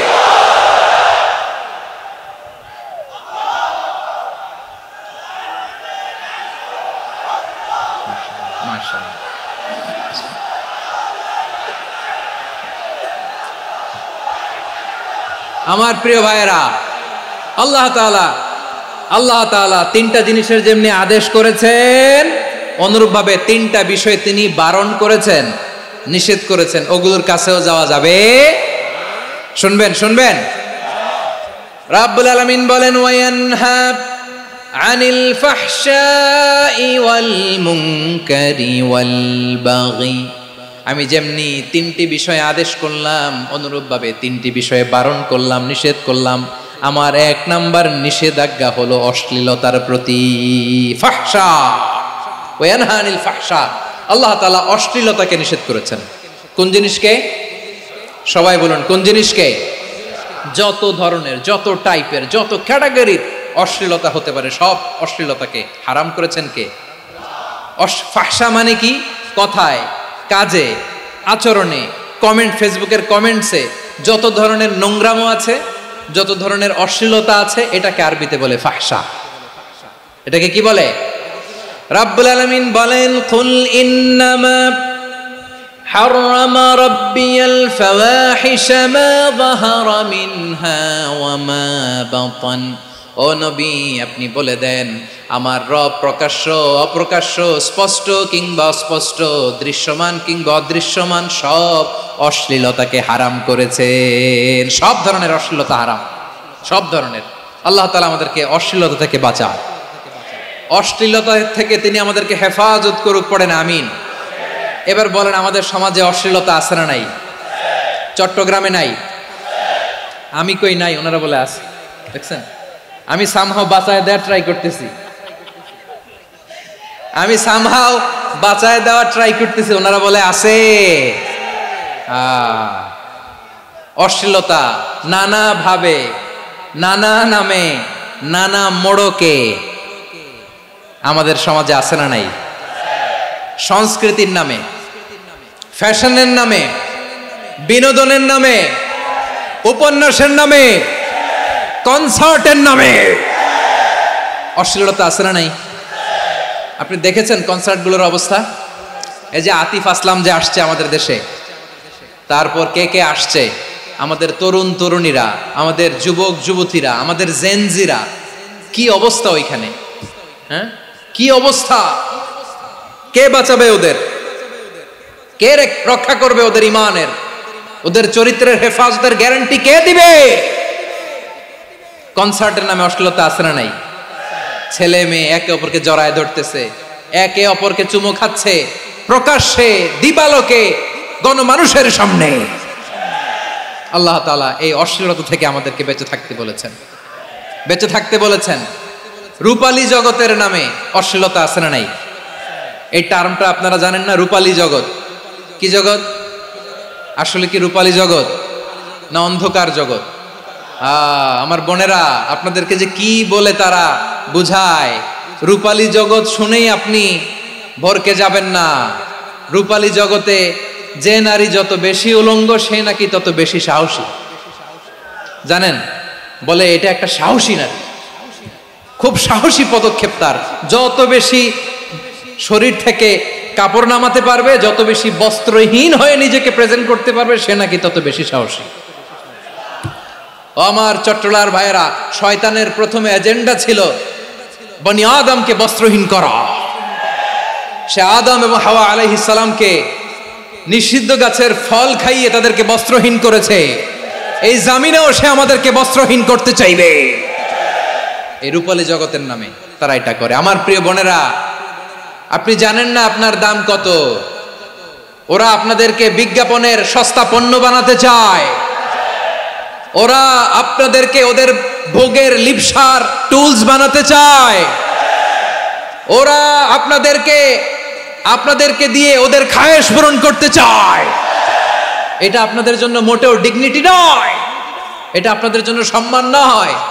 আপনার সম্মান শালীনতায়, আপনার সম্মান হেজাবে, আপনার সম্মান ভদ্রতায়, আপনার সম্মান আপনার ডিসেন্ট পোশাকে। পোশাক বলে দেয় এই নারীটা ভদ্র না অভদ্র।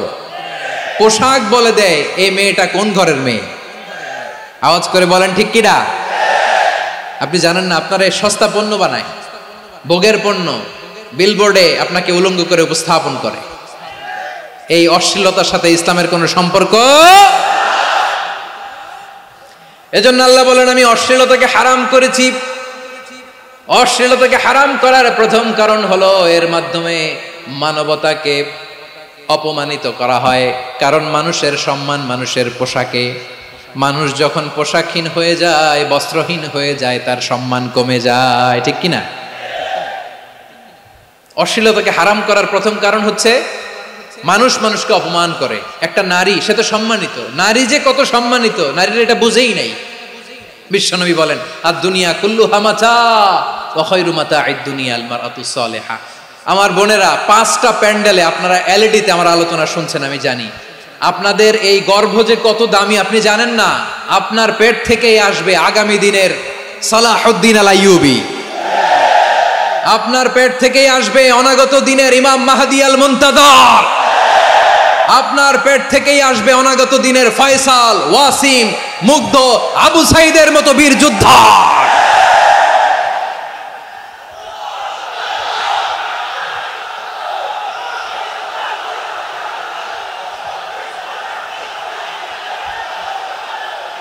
আমার প্রিয় বোনেরা, আমার প্রিয় বোনেরা, বিশ্বনবীর কথার ওজন খেয়াল করেন। আর দুনিয়া কুল্লুহা মাতা ওয়া খায়রু মাতা'আদ দুনিয়াল মারআতুস সালিহা। দুনিয়ার সবকিছুই অ্যাসেট, এর মধ্যে সবচেয়ে দামি অ্যাসেট নেককার নারী। আপনার গর্ভ যে কত দামি আপনি জানেন না। নিজের সময়টাকে কাজে লাগান, কোরআন পড়েন, সুন্নাহ পড়েন। আপনার অনেক দায়িত্ব ঘরে। You are the MD of your family. একটা family it's a very big institution. পরিবার একটা অনেক বড় প্রতিষ্ঠান। and you are the MD of your institution. আপনি এই পরিবারের MD, managing director of your family. এখানে আপনার কত দায়িত্ব। আপনি ছেলে মেয়েদেরকে তারবিয়া করবেন। আপনি আপনার স্বামীর জন্য ঘরটার জান্নাতের নীর বানাবেন। আপনার জন্য জান্নাতের ডুপ্লেক্স বাড়ি ওইখানে তৈরি করে রাখবে কে? আপনি যে কত দামি আপনি জানেন না। নারীদেরকে আল্লাহ বানিয়েছেন উচ্চতর করে, নিম্নতর নয়।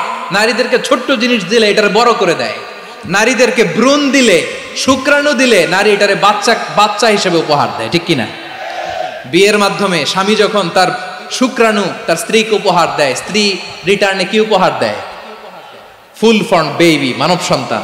দেখছেন, আপনি দিলেন একটুক, উনি দিছে বিশাল। আপনি যদি নারীকে বাজার এনে দেন, নারী এটাকে সুস্বাদু খাবারে রূপান্তর করে দেয়। আপনি তাকে একটা মুচকি হাসি দিয়ে দেন, সে তার কলিজা দিয়ে দেয়। কিন্তু যদি আপনি তার মনে কষ্ট দেন, সে আপনার জীবনকে জাহান্নাম বানায়া দেয়।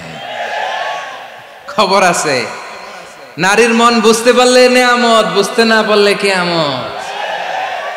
ঠিক কিনা বলে? কত দামি আপনি জানেন না, জানেন না আপনি কত দামি, অনেক দামি আপনি। আপনাদেরকে যেন ভোগের সস্তা পণ্য বানাতে না পারে, আপনাদেরকে সচেতন থাকতে হবে, সজাগ থাকতে হবে, কনসার্ন থাকতে হবে। শয়তানের ওই হাতছানির দিকে আর নজর দেওয়া যাবে না।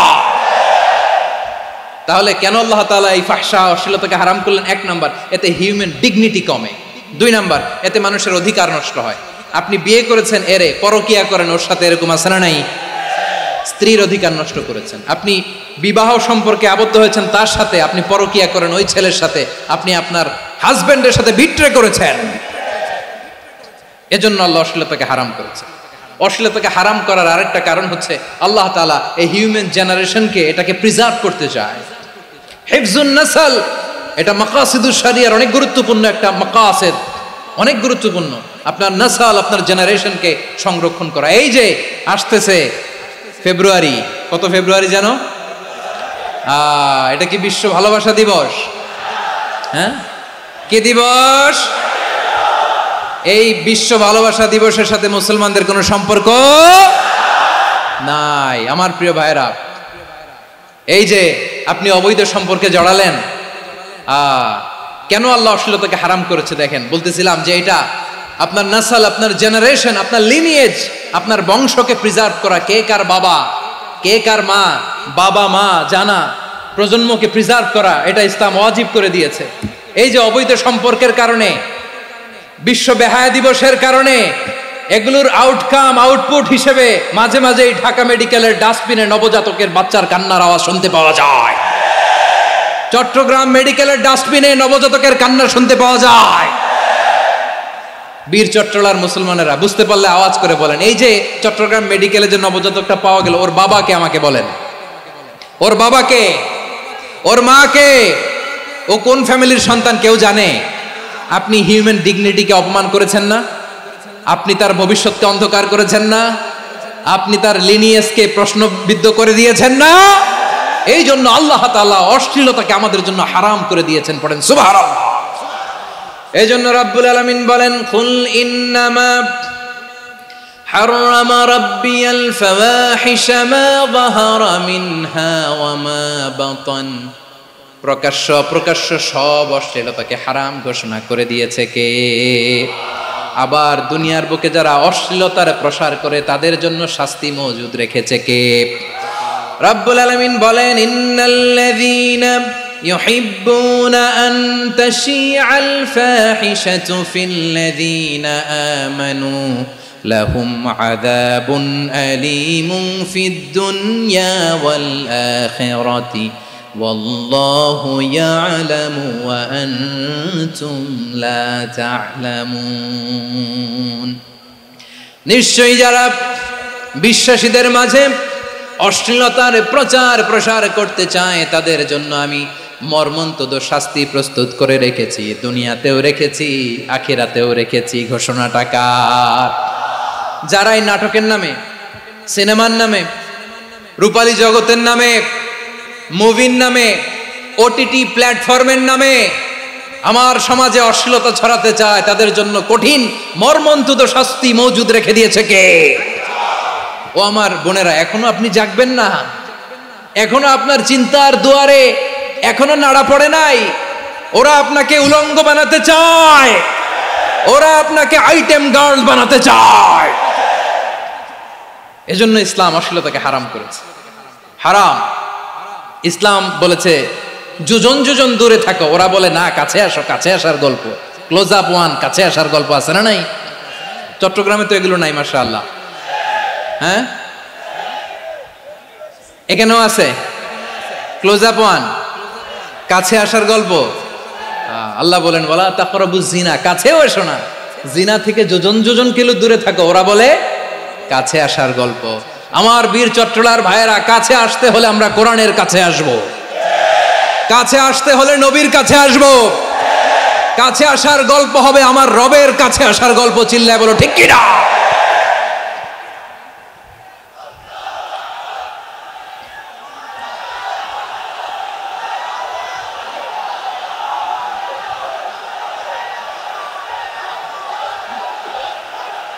বসুন বসুন আমার ভাইয়েরা। তাহলে অশ্লীলতার সাথে আমাদের কোনো সম্পর্ক? সবাই বলতে পারেননি, আওয়াজ করে বলুন, অশ্লীলতার সাথে আমাদের কোনো সম্পর্ক? আমরা এই সমস্ত ক্লোজ আপ ওয়ান কাছে আসার গল্পের প্রোগ্রামে যাব? আমরা কোন ধরনের অশ্লীল কন্টেন্ট সোশ্যাল মিডিয়ায় টিভিতে দেখব? কি যুগ যে আমরা কাটাচ্ছি আপনি কল্পনা করতে পারবেন না। পর্ন ইন্ডাস্ট্রি, নারী পুরুষের বস্ত্রহীন যুগল দৃশ্য, এটাকে দিয়ে ওরা কোটি ডলারের ইন্ডাস্ট্রি বানিয়েছে। পুরো মানব ইতিহাসে এরকম জঘন্য সময় মানব ইতিহাস পার করে নাই। পর্ন এটা ইন্ডাস্ট্রি হয়ে গেছে। আমাদের এই যুবকগুলো, জেনজিগুলো, ওদের চরিত্র বাঁচাবে কি করে? কেমন করে হেফাজত করবে ওদের এই মূল্যবান চরিত্র? আমার প্রিয় ভাইরা, এই অশ্লীলতার দ্য লেটেস্ট ভার্সন হচ্ছে LGBTQ, শরীফ থেকে শরীফা। শুনছেন আপনারা? দেখতে পুরুষ, আসলেই পুরুষ, সুস্থ একজন পুরুষ, 4 সন্তানের বাবা, বলে আমি মনে মনে নারী। দেখতে নারী, সুস্থ নারী, আসলেই সে দিব্যি একজন নারী, বলে আমি মনে মনে পুরুষ। সবচেয়ে ভয়ঙ্কর অশ্লীলতার সবচাইতে লেটেস্ট ভার্সন হচ্ছে এই ট্রান্সজেন্ডারিজম। সুস্থ পুরুষ তার বায়োলজিক্যাল গ্রোথকে হরমোন দিয়ে স্টপ করে দিয়ে সে সার্জারি করে নারী হতে চায়। সুস্থ নারী পুরুষ হতে চায়। পুরুষ পুরুষের প্রতি সেক্সুয়ালি আকর্ষণ বোধ করে। এটা লূত আলাইহিস সালামের কওমের মধ্যে ছিল। এটাকেও আল্লাহ কোরআনে ফাহিশা বলেছেন। ওয়ালুতান ইয ক্বালা লিকাওমিহি আতাতুনাল ফাহিশাতা মা সাবাকাকুম বিহা মিন আহাদিম মিনাল আলামিন। লূত আলাইহিস সালাম বললেন, তোমরা কি এমন এক অশ্লীল কার্যক্রমে ডুব দিলে নাকি যেটা গোটা বিশ্বের কেউ কখনো করে নাই? তোমরাই প্রথম করেছো। পড়েন না আউযুবিল্লাহ। এই পশ্চিমের এই রোগ আমার দেশে যেন আসতে না পারে, আমাদের সজাগ থাকতে হবে। প্রিয় ভাইরা চিল্লায় বলেন ঠিক কি না? পশ্চিমের অবস্থা ভয়ঙ্কর। পাশ্চাত্যে আমি যুক্তরাষ্ট্রে ছিলাম অনেকদিন, কয়েক মাস, বিভিন্ন স্টেটে ঘুরেছি। গার্ডিয়ানরা উদ্বিগ্ন। ছেলে মেয়েদেরকে, ছোট্ট ছেলে মেয়ে, ওদেরকে জিজ্ঞেস করে, তুমি how do you feel right now inside yourself? তুমি ভিতরে ভিতরে কেমন ফিল করো? তোমার কি ছেলে ছেলে লাগে না মেয়ে মেয়ে লাগে? আচ্ছা বলেন, এই ছোট্ট বাচ্চাটা ওকে এগুলো জেন্ডার অ্যাসাইনমেন্ট বলতে এগুলো কিছু বুঝে? এইভাবে মিসগাইড করা হচ্ছে। কৌতূহল বশত ছোট্ট ছেলে যদি বলে আমার তো মেয়ে মেয়ে লাগে, তখন বলে যে না তুমি মেয়ে, ছেলে না। মা বাবা বাধা দিলে ওকে আলাদা গভর্নমেন্ট হাউসে নিয়ে যায়। ভয়ঙ্করতম অবস্থা। আমরা একটা সময়ে শুনতাম যে হুজুর আমার ছেলেটা খুব ভালো, হাফেজে কোরআন, আল্লাহওয়ালা। হুজুর আমার ছেলে দাড়ি রাখছে, আল্লাহওয়ালা। হুজুর আমার ছেলে 5 ওয়াক্ত সালাত জামাতের সাথে পড়ে, তার মানে আল্লাহওয়ালা। পশ্চিমে যে আমি কি শুনছি জানেন? ওরা বলে হুজুর আমার ছেলেটা ইউনিভার্সিটির একটা মেয়ের সাথে প্রেম করে, ও খুব আল্লাহওয়ালা, হুজুর দোয়া করবেন। এর কারণ ওদের কাছে আল্লাহওয়ালার ক্রাইটেরিয়া হচ্ছে হুজুর আমার ছেলেটা আরেক ছেলের পছন্দ করে নাই, আমার মেয়েটা আরেক মেয়েকে ভালোবাসে নাই, এজন্য আমার ছেলেটা আল্লাহওয়ালা, হুজুর ওর জন্য একটু দোয়া করে দিয়েন। কি চ্যালেঞ্জ ওরা ফেস করতেছে। ওনার ছেলে যে আরেক ছেলেরে বিয়ে করবে না, এটাতেই উনি খুশি যে আলহামদুলিল্লাহ আমার ছেলেটা একটা মেয়েরে ভালোবাসে, আমার মেয়েটা একটা ছেলেরে ভালোবাসে, মানে এটা খুব আল্লাহওয়ালা। নাউজুবিল্লাহ পড়তে পারলেন না? এজন্য অশ্লীলতার সাথে আমাদের কোনো সম্পর্ক। রব্বুল আলামিন বলেন ওয়ায়ানহা আনিল ফাহশাই ওয়াল মুনকারি ওয়াল বাগি। 3টা জিনিসকে আমি নিষিদ্ধ করলাম। 1 নাম্বার হলো ফাহশা, অশ্লীলতা। 2 নম্বরে হলো মুনকারের সমস্ত মন্দ কাজ। আপনাদের মনোযোগ আছে না? শেষ করে দিব? আর 2-1 মিনিট শুনবেন? আচ্ছা বলি তাহলে, আর 2-1 মিনিট। তাহলে নিষেধাজ্ঞা জারি করেছেন 3টা জিনিসের উপর। 1 নাম্বার কি? ফাহশা, অশ্লীলতা। 2 নাম্বার মুনকার। মুনকার মানে হচ্ছে যত মন্দ কাজ, খারাপ কাজ, বাজে কাজ, এটার বলে মুনকার। এটার কি বলে? আপনারা পড়ছেন না, তা'মুরুনা বিল মা'রুফি ওয়া তানহাউনা আনিল মুনকার, ভালো কাজের আদেশ, সৎ কাজের আদেশ, অসৎ কাজের নিষেধ। মুনকার, মুনকার হচ্ছে মানুষের স্বাভাবিক বিবেকবোধ যেটাকে খারাপ বলে ওইটাই মুনকার। পৃথিবীর সব আসমানি গ্রন্থ যেটাকে খারাপ বলেছে, মানুষের স্বাভাবিক বিবেকবোধ যেটাকে খারাপ বলেছে, এগুলো সব মুনকার। যেমন ইফটিজিং, এটা কি ভালো না খারাপ? মজুদদারি, খাদ্যে ভেজাল দেওয়া, ওজনে কম দেওয়া, মাছে ফরমালিন মিশানো, চাঁদাবাজি, টেন্ডারবাজি, দখলবাজি, এগুলো আমাদের স্বাভাবিক বিবেকেই বলে এগুলো খারাপ, এগুলো হচ্ছে মুনকার। আল্লাহ তাআলা এই মুনকার থেকে আমাদেরকে বেঁচে থাকতে বলেন, আর শয়তান এই মুনকারের প্রতি আমাদেরকে উদ্বুদ্ধ করে। আল্লাহ তাআলা বললেন, ইয়া আইয়ুহাল্লাযীনা আমানু লা তাত্তাবিউ খুতুওয়াতিশ শাইতান ومن يتبع خطوات الشيطان فإنه يأمر بالفحشاء والمنكر। আল্লাহ বললেন, আমার গোলামেরা শোনো শোনো, ও আমার বিশ্বাসী বান্দারা খবরদার, তোমরা কশিনকালেও শয়তানের পদাঙ্ক অনুসরণ করবে না, কারণ শয়তান তোমাদেরকে অশ্লীলতা এবং মন্দ কাজের দিকে উদ্বুদ্ধ করে। আমাদের কাজ হচ্ছে শয়তান আমাদেরকে যেদিকে নিতে চায় আমরা তার উল্টা দিকে যাব, ঠিক কিনা বলে? শয়তান এই মন্দ কাজকে আমাদের কাছে বিউটিফাই করে, চাকচিক্যময় করে আমাদের সামনে উপস্থাপন করে। এজন্য আল্লাহ বলেন, মুনকারকে থামাতে হবে, মুনকার প্রতিরোধ করতে হবে।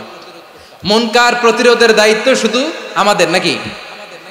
শুধু আপনার খতিব সাহেবের, ইমাম সাহেবের, নাকি মুসলিম উম্মার সবার?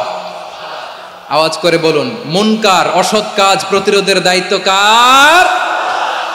রাব্বুল আলামিন বলেন, কুনতুম খায়রা উম্মাতিন উখরিজাত লিন-নাসি তা'মুরুনা বিল মা'রুফি ওয়া তানহাউনা আনিল মুনকার। তোমাদেরকে শ্রেষ্ঠ জাতি করে জমিনের মধ্যে আবির্ভূত করা হয়েছে, যাতে করে তোমরা জমিনের ভেতরে সৎ কাজের আদেশ করতে পারো আর অসৎ কাজের নিষেধ করতে পারো। উম্মাহ কুনতুম খায়রা, তাহলে গোটা উম্মার দায়িত্ব, এটা বুঝতে পারছেন তো? আচ্ছা, আরো নিচে আসেন। এরপরে আল্লাহ বললেন, শুধু উম্মাহ না, এই জমিনের রাজত্ব আমি যাদের হাতে দেই, এই জমিনের মালিক আমি যাদেরকে বানিয়ে দেই, যাদেরকে আমি সরকারের দায়িত্ব দেই, তাদেরকেও মুনকার প্রতিরোধের দায়িত্ব দিয়েছে কে? আল্লাহ বলেন, যারা ক্ষমতার মসনদে বসেছে তাদেরকে 4 দফা কর্মসূচি আমি আল্লাহ দিলাম। আওয়াজ করে বলেন, কয় দফা? আল্লাহ বলেন, আল্লাযীনা ইম্মাক্কান্নাহুম ফিল আরদি আকামুস সালাতা ওয়া আতাউয যাকাতা ওয়া আমারু বিল মা'রুফি ওয়া নাহাউ আনিল মুনকার ওয়ালিল্লাহি আকিবাতুল উমুর। যারা এই জমিনের উত্তরাধিকার হয়েছে তারা 4 দফা কর্মসূচি নিয়ে সামনে আগাবা। সালাত কায়েম করবা, যাকাত আদায় করবা, সৎ কাজের আদেশ দিবা, অসৎ কাজ থেকে মুনকার প্রতিরোধ করবা। আদেশটা কার? আমার প্রিয় চট্টলার ভাইরা, পুরো উম্মার দায়িত্ব মুনকার প্রতিরোধ করা, সরকার প্রধানের দায়িত্ব মুনকার প্রতিরোধ করা। এরপর আল্লাহ বলেন, প্রতিটা ফ্যামিলির যিনি প্রধান সিইও বাবা, প্রত্যেক বাবারও দায়িত্ব এই মুনকার প্রতিরোধ করা। আওয়াজ করে বলেন, ঠিক কিনা? যেমনটি সাইয়েদনা লুকমান আলাইহিস সালাম ওনার কলিজার টুকরা সন্তানকে আদেশ করেছেন, ইয়া বুনাইয়া আকিমিস সালাতা ওয়া'মুর বিল মা'রুফি ওয়ানহা আনিল মুনকার। পড়েন সুবহানাল্লাহ। বাবা ছেলেকে সবক দিচ্ছে। কে সবক দিচ্ছে? কাকে? লুকমান আলাইহিস সালাম ছেলেকে বলতেছে, ওরে আমার কলিজার টুকরা সন্তান, ওরে আমার বাছা, নামাজ কায়েম করবা, সৎ কাজের আদেশ দিবা, আর মুনকার প্রতিরোধ করবা, অসৎ কাজ, সমাজ থেকে খারাপ কাজকে ঝেঁটে বিদায় করে দিবা। তাহলে দেখেন, আমি স্টেপ বাই স্টেপ নামলাম। পুরা উম্মার দায়িত্ব, জমিনের উত্তরাধিকারী আল্লাহ যাদেরকে বানিয়েছেন সরকার, তাদের দায়িত্ব, প্রতিটি ফ্যামিলির প্রধানের দায়িত্ব। এরপরে বিশ্বনবী বলেন, সচেতন প্রতিটি মুসলিমের দায়িত্ব সমাজ থেকে মুনকারকে উৎখাত করা। বিশ্বনবী বলেছেন, মান রাআ মিনকুম মুনকারান ফালিয়ুগাইয়িরহু বিয়াদিহি فإن لم يستطع فبلسانه وإن لم يستطع فبقلبه وذلك أضعف الإيمان। সমাজে যে মুনকার দেখবে, খারাপ কাজ দেখবে, সে যেন হাত দিয়ে সেটাকে থামায়। কি দিয়ে? আপনাদের তো হাত নাই না? হাত আছে, হাত আছে। ওরা যেই হাত দিয়ে অন্যায় করে ওইটা প্রতিরোধের জন্য আমাদেরও হাত আছে না নাই? থামাতে হবে, থামাতে হবে।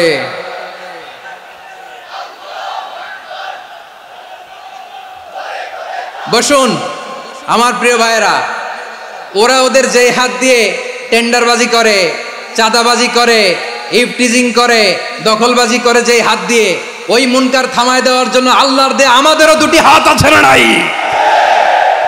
আমাদেরও হাত আছে। থামাইতে হবে, থামাইতে হবে, হিম্মত করতে হবে। আমার প্রিয় ভাইয়েরা, না থামালে আমরাই ডুববো শেষমেশ। আমাদের বাঁচার জন্য হলেও থামাইতে হবে। রব্বুল আলামিন বলেন, ওয়াত্তাকু ফিতনাতাল লা তুসিবান্নাল্লাযীনা যালামু মিনকুম খাসসা। ও আমার গোলামেরা, ওই আযাবকে ভয় করো যে আযাব যখন আমি জমিনের বুকে পাঠাই শুধু জালেমদেরকেই মারি না, আলেমদেরকেও মারি।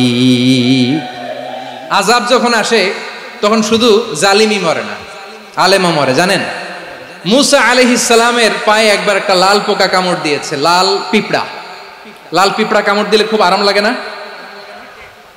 কি লাগে? হ্যাঁ, জলে না? লাল একটা পিঁপড়া কামড় দিছে, তো উনি রেগে মেগে পাশি দেখে লাল পিঁপড়ার বাসা, পা দিয়ে ডলে মুছে সবগুলো পিঁপড়া মেরে ফেলছে। এই ঘটনাটা আল্লাহ ঘটিয়েছেন। এজন্য মুসা আলাইহিস সালাম ছিলেন কালিমুল্লাহ, সরাসরি আল্লাহর সাথে কথা বলতেন। তিনি আল্লাহকে জিজ্ঞেস করেছিলেন, আল্লাহ তুমি যখন কোনো জনপদে আযাব পাঠাও, শাস্তি দাও, ওখানকার শুধু জালেমরাই তো মরে না, ভালো মানুষগুলাও মরে, তো আযাব দিবা মুশরিকদের উপর দিবা, অবাধ্যদের উপর দিবা, ভালো মানুষগুলারে মারো কেন? আল্লাহ বললেন, মুসা তোমার যে কামড় দিছিল পায়ের মধ্যে পিঁপড়া, কয়টা পিঁপড়া? জোরে বলেন। একটা পিঁপড়া, তো সবগুলারে মারলা কেন? রেগে মেগে পুরো পিঁপড়ার বাসা ভেঙে মেসাকার করলা কেন? এই মুসা, আমি যখন অ্যাকশনে যাই, আমি যখন শাস্তি দেই, তখন এত বাস বিচার করা হয় না, বাস বিচার করা যায় না। যখন অ্যাকশনে যাওয়া হয় ওইটা ডাইরেক্ট অ্যাকশন হয়ে যায়। চিল্লায় বলো ঠিক কি না?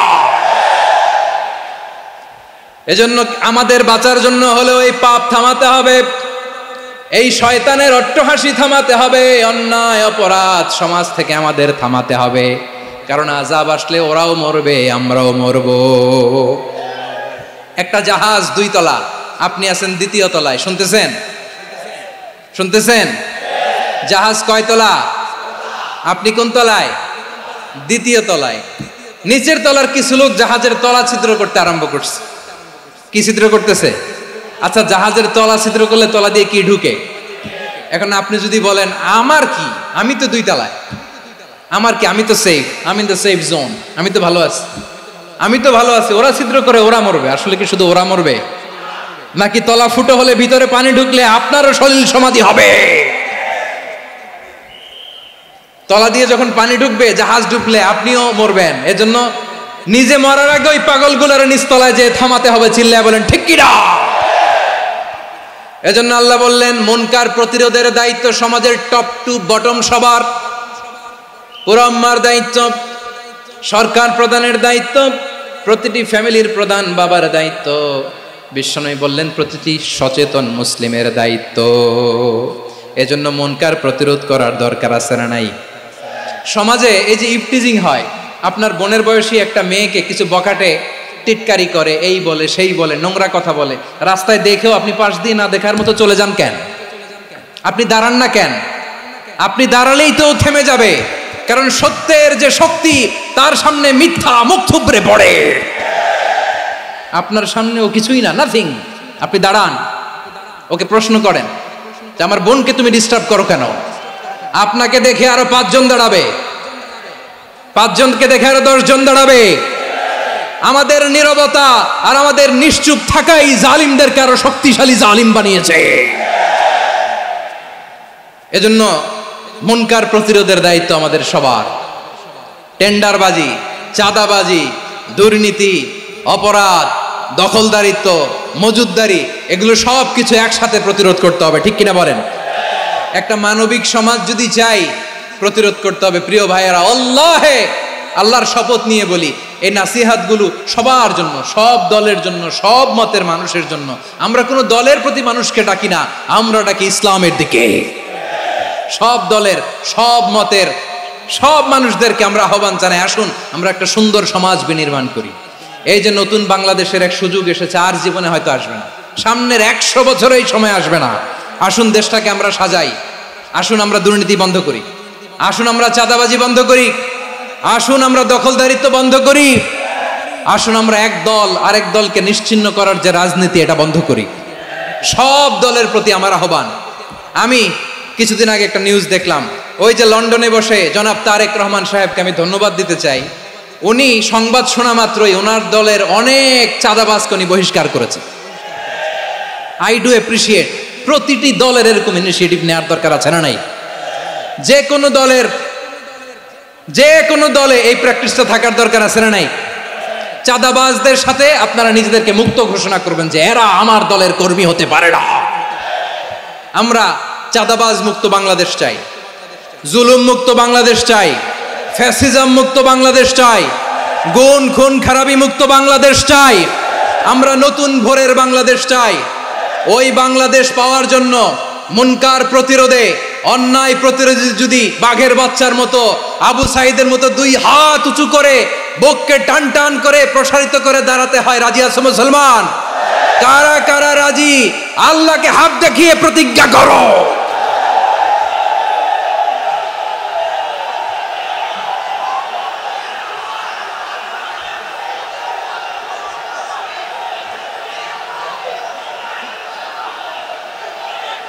আমার প্রিয় ভাইয়েরা, বসুন বসুন আমার ভাইয়েরা।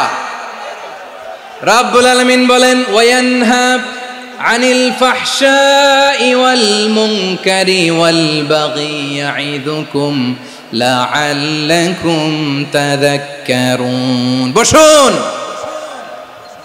আল্লাহ বললেন, আমি অশ্লীলতাকে নিষেধ করি, আমি সব ধরনের মন্দ কাজকে নিষিদ্ধ করি, সব শেষে আমি সীমা লঙ্ঘনকে তোমাদের জন্য নিষিদ্ধ করি।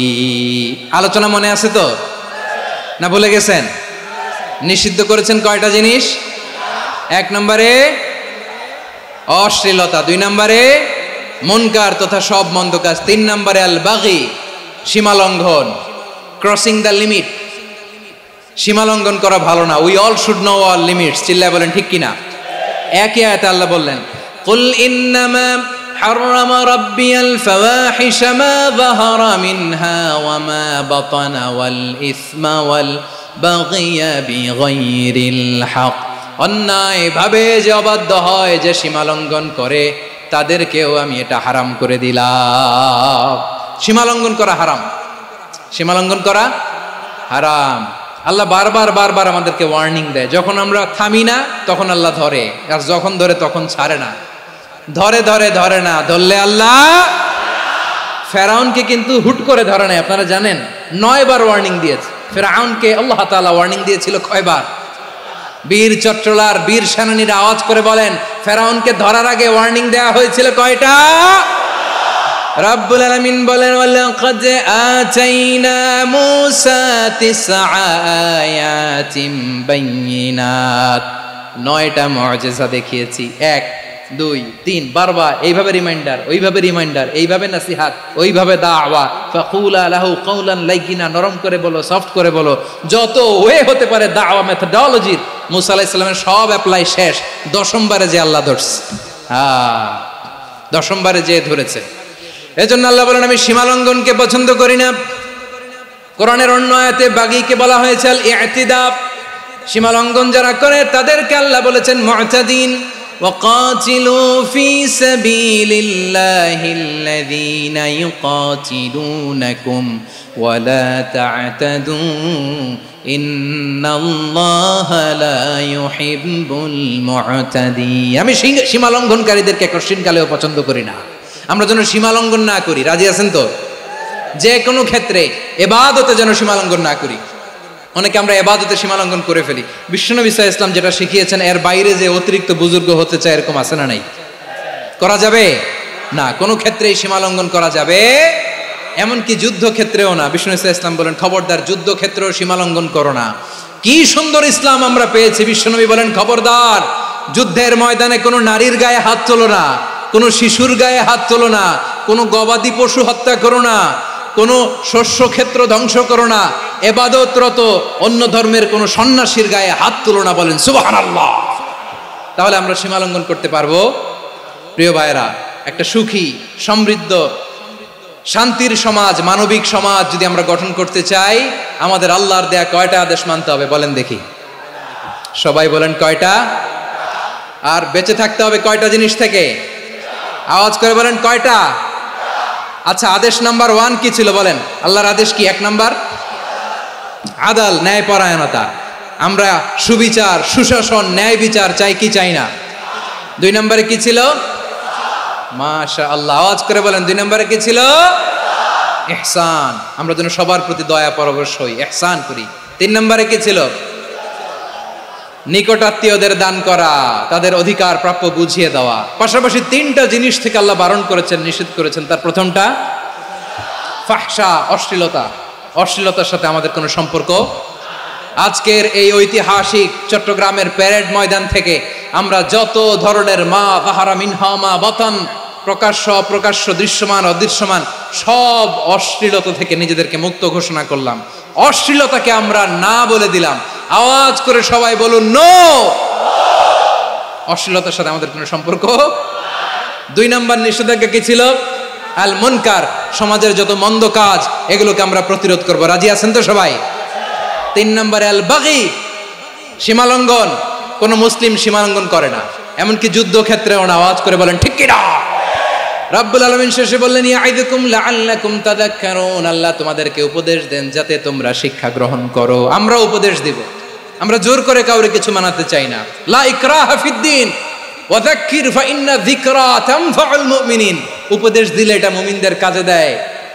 লাস্তা আলাইহিম বিমুসাইতির ইন্নামা আনতা মুযাক্কির। নবী হে, আপনি রিমাইন্ডার দাতা, আপনি উপদেশ দিবেন। আমরাও বিশ্বনবীর এই হাদিসগুলো থেকে, কোরআনের আয়াত থেকে রিমাইন্ডার, এই কথামালা, বাণীবাহক হিসেবে এই বাণীগুলো আপনাদের সাথে কাছে পৌঁছে দিলাম। আমরা আল্লাহ তাআলার কাছে প্রার্থনা করি, আল্লাহ আমরা যেন আদল দিয়ে আমাদের সমাজকে গঠন করতে পারি। আল্লাহ আমরা যেন ইহসান করতে পারি, আমরা যেন নিকটাত্মীয়দের দান করতে পারি। আল্লাহ যত ধরনের অশ্লীলতা, অনাচার, মন্দ কাজ, সীমালঙ্ঘন, অবাধ্যতা থেকে যেন আমরা বেঁচে থাকতে পারি। আল্লাহ তাআলা আমাদের সবাইকে কথাগুলো বোঝার ও আমল করার তৌফিক দান করুক। হাযা মা ইনদি ওয়াল ইলমু ইনদাল্লাহ আলাইহি তাওয়াক্কালতু ওয়া ইলাইহি উনীব।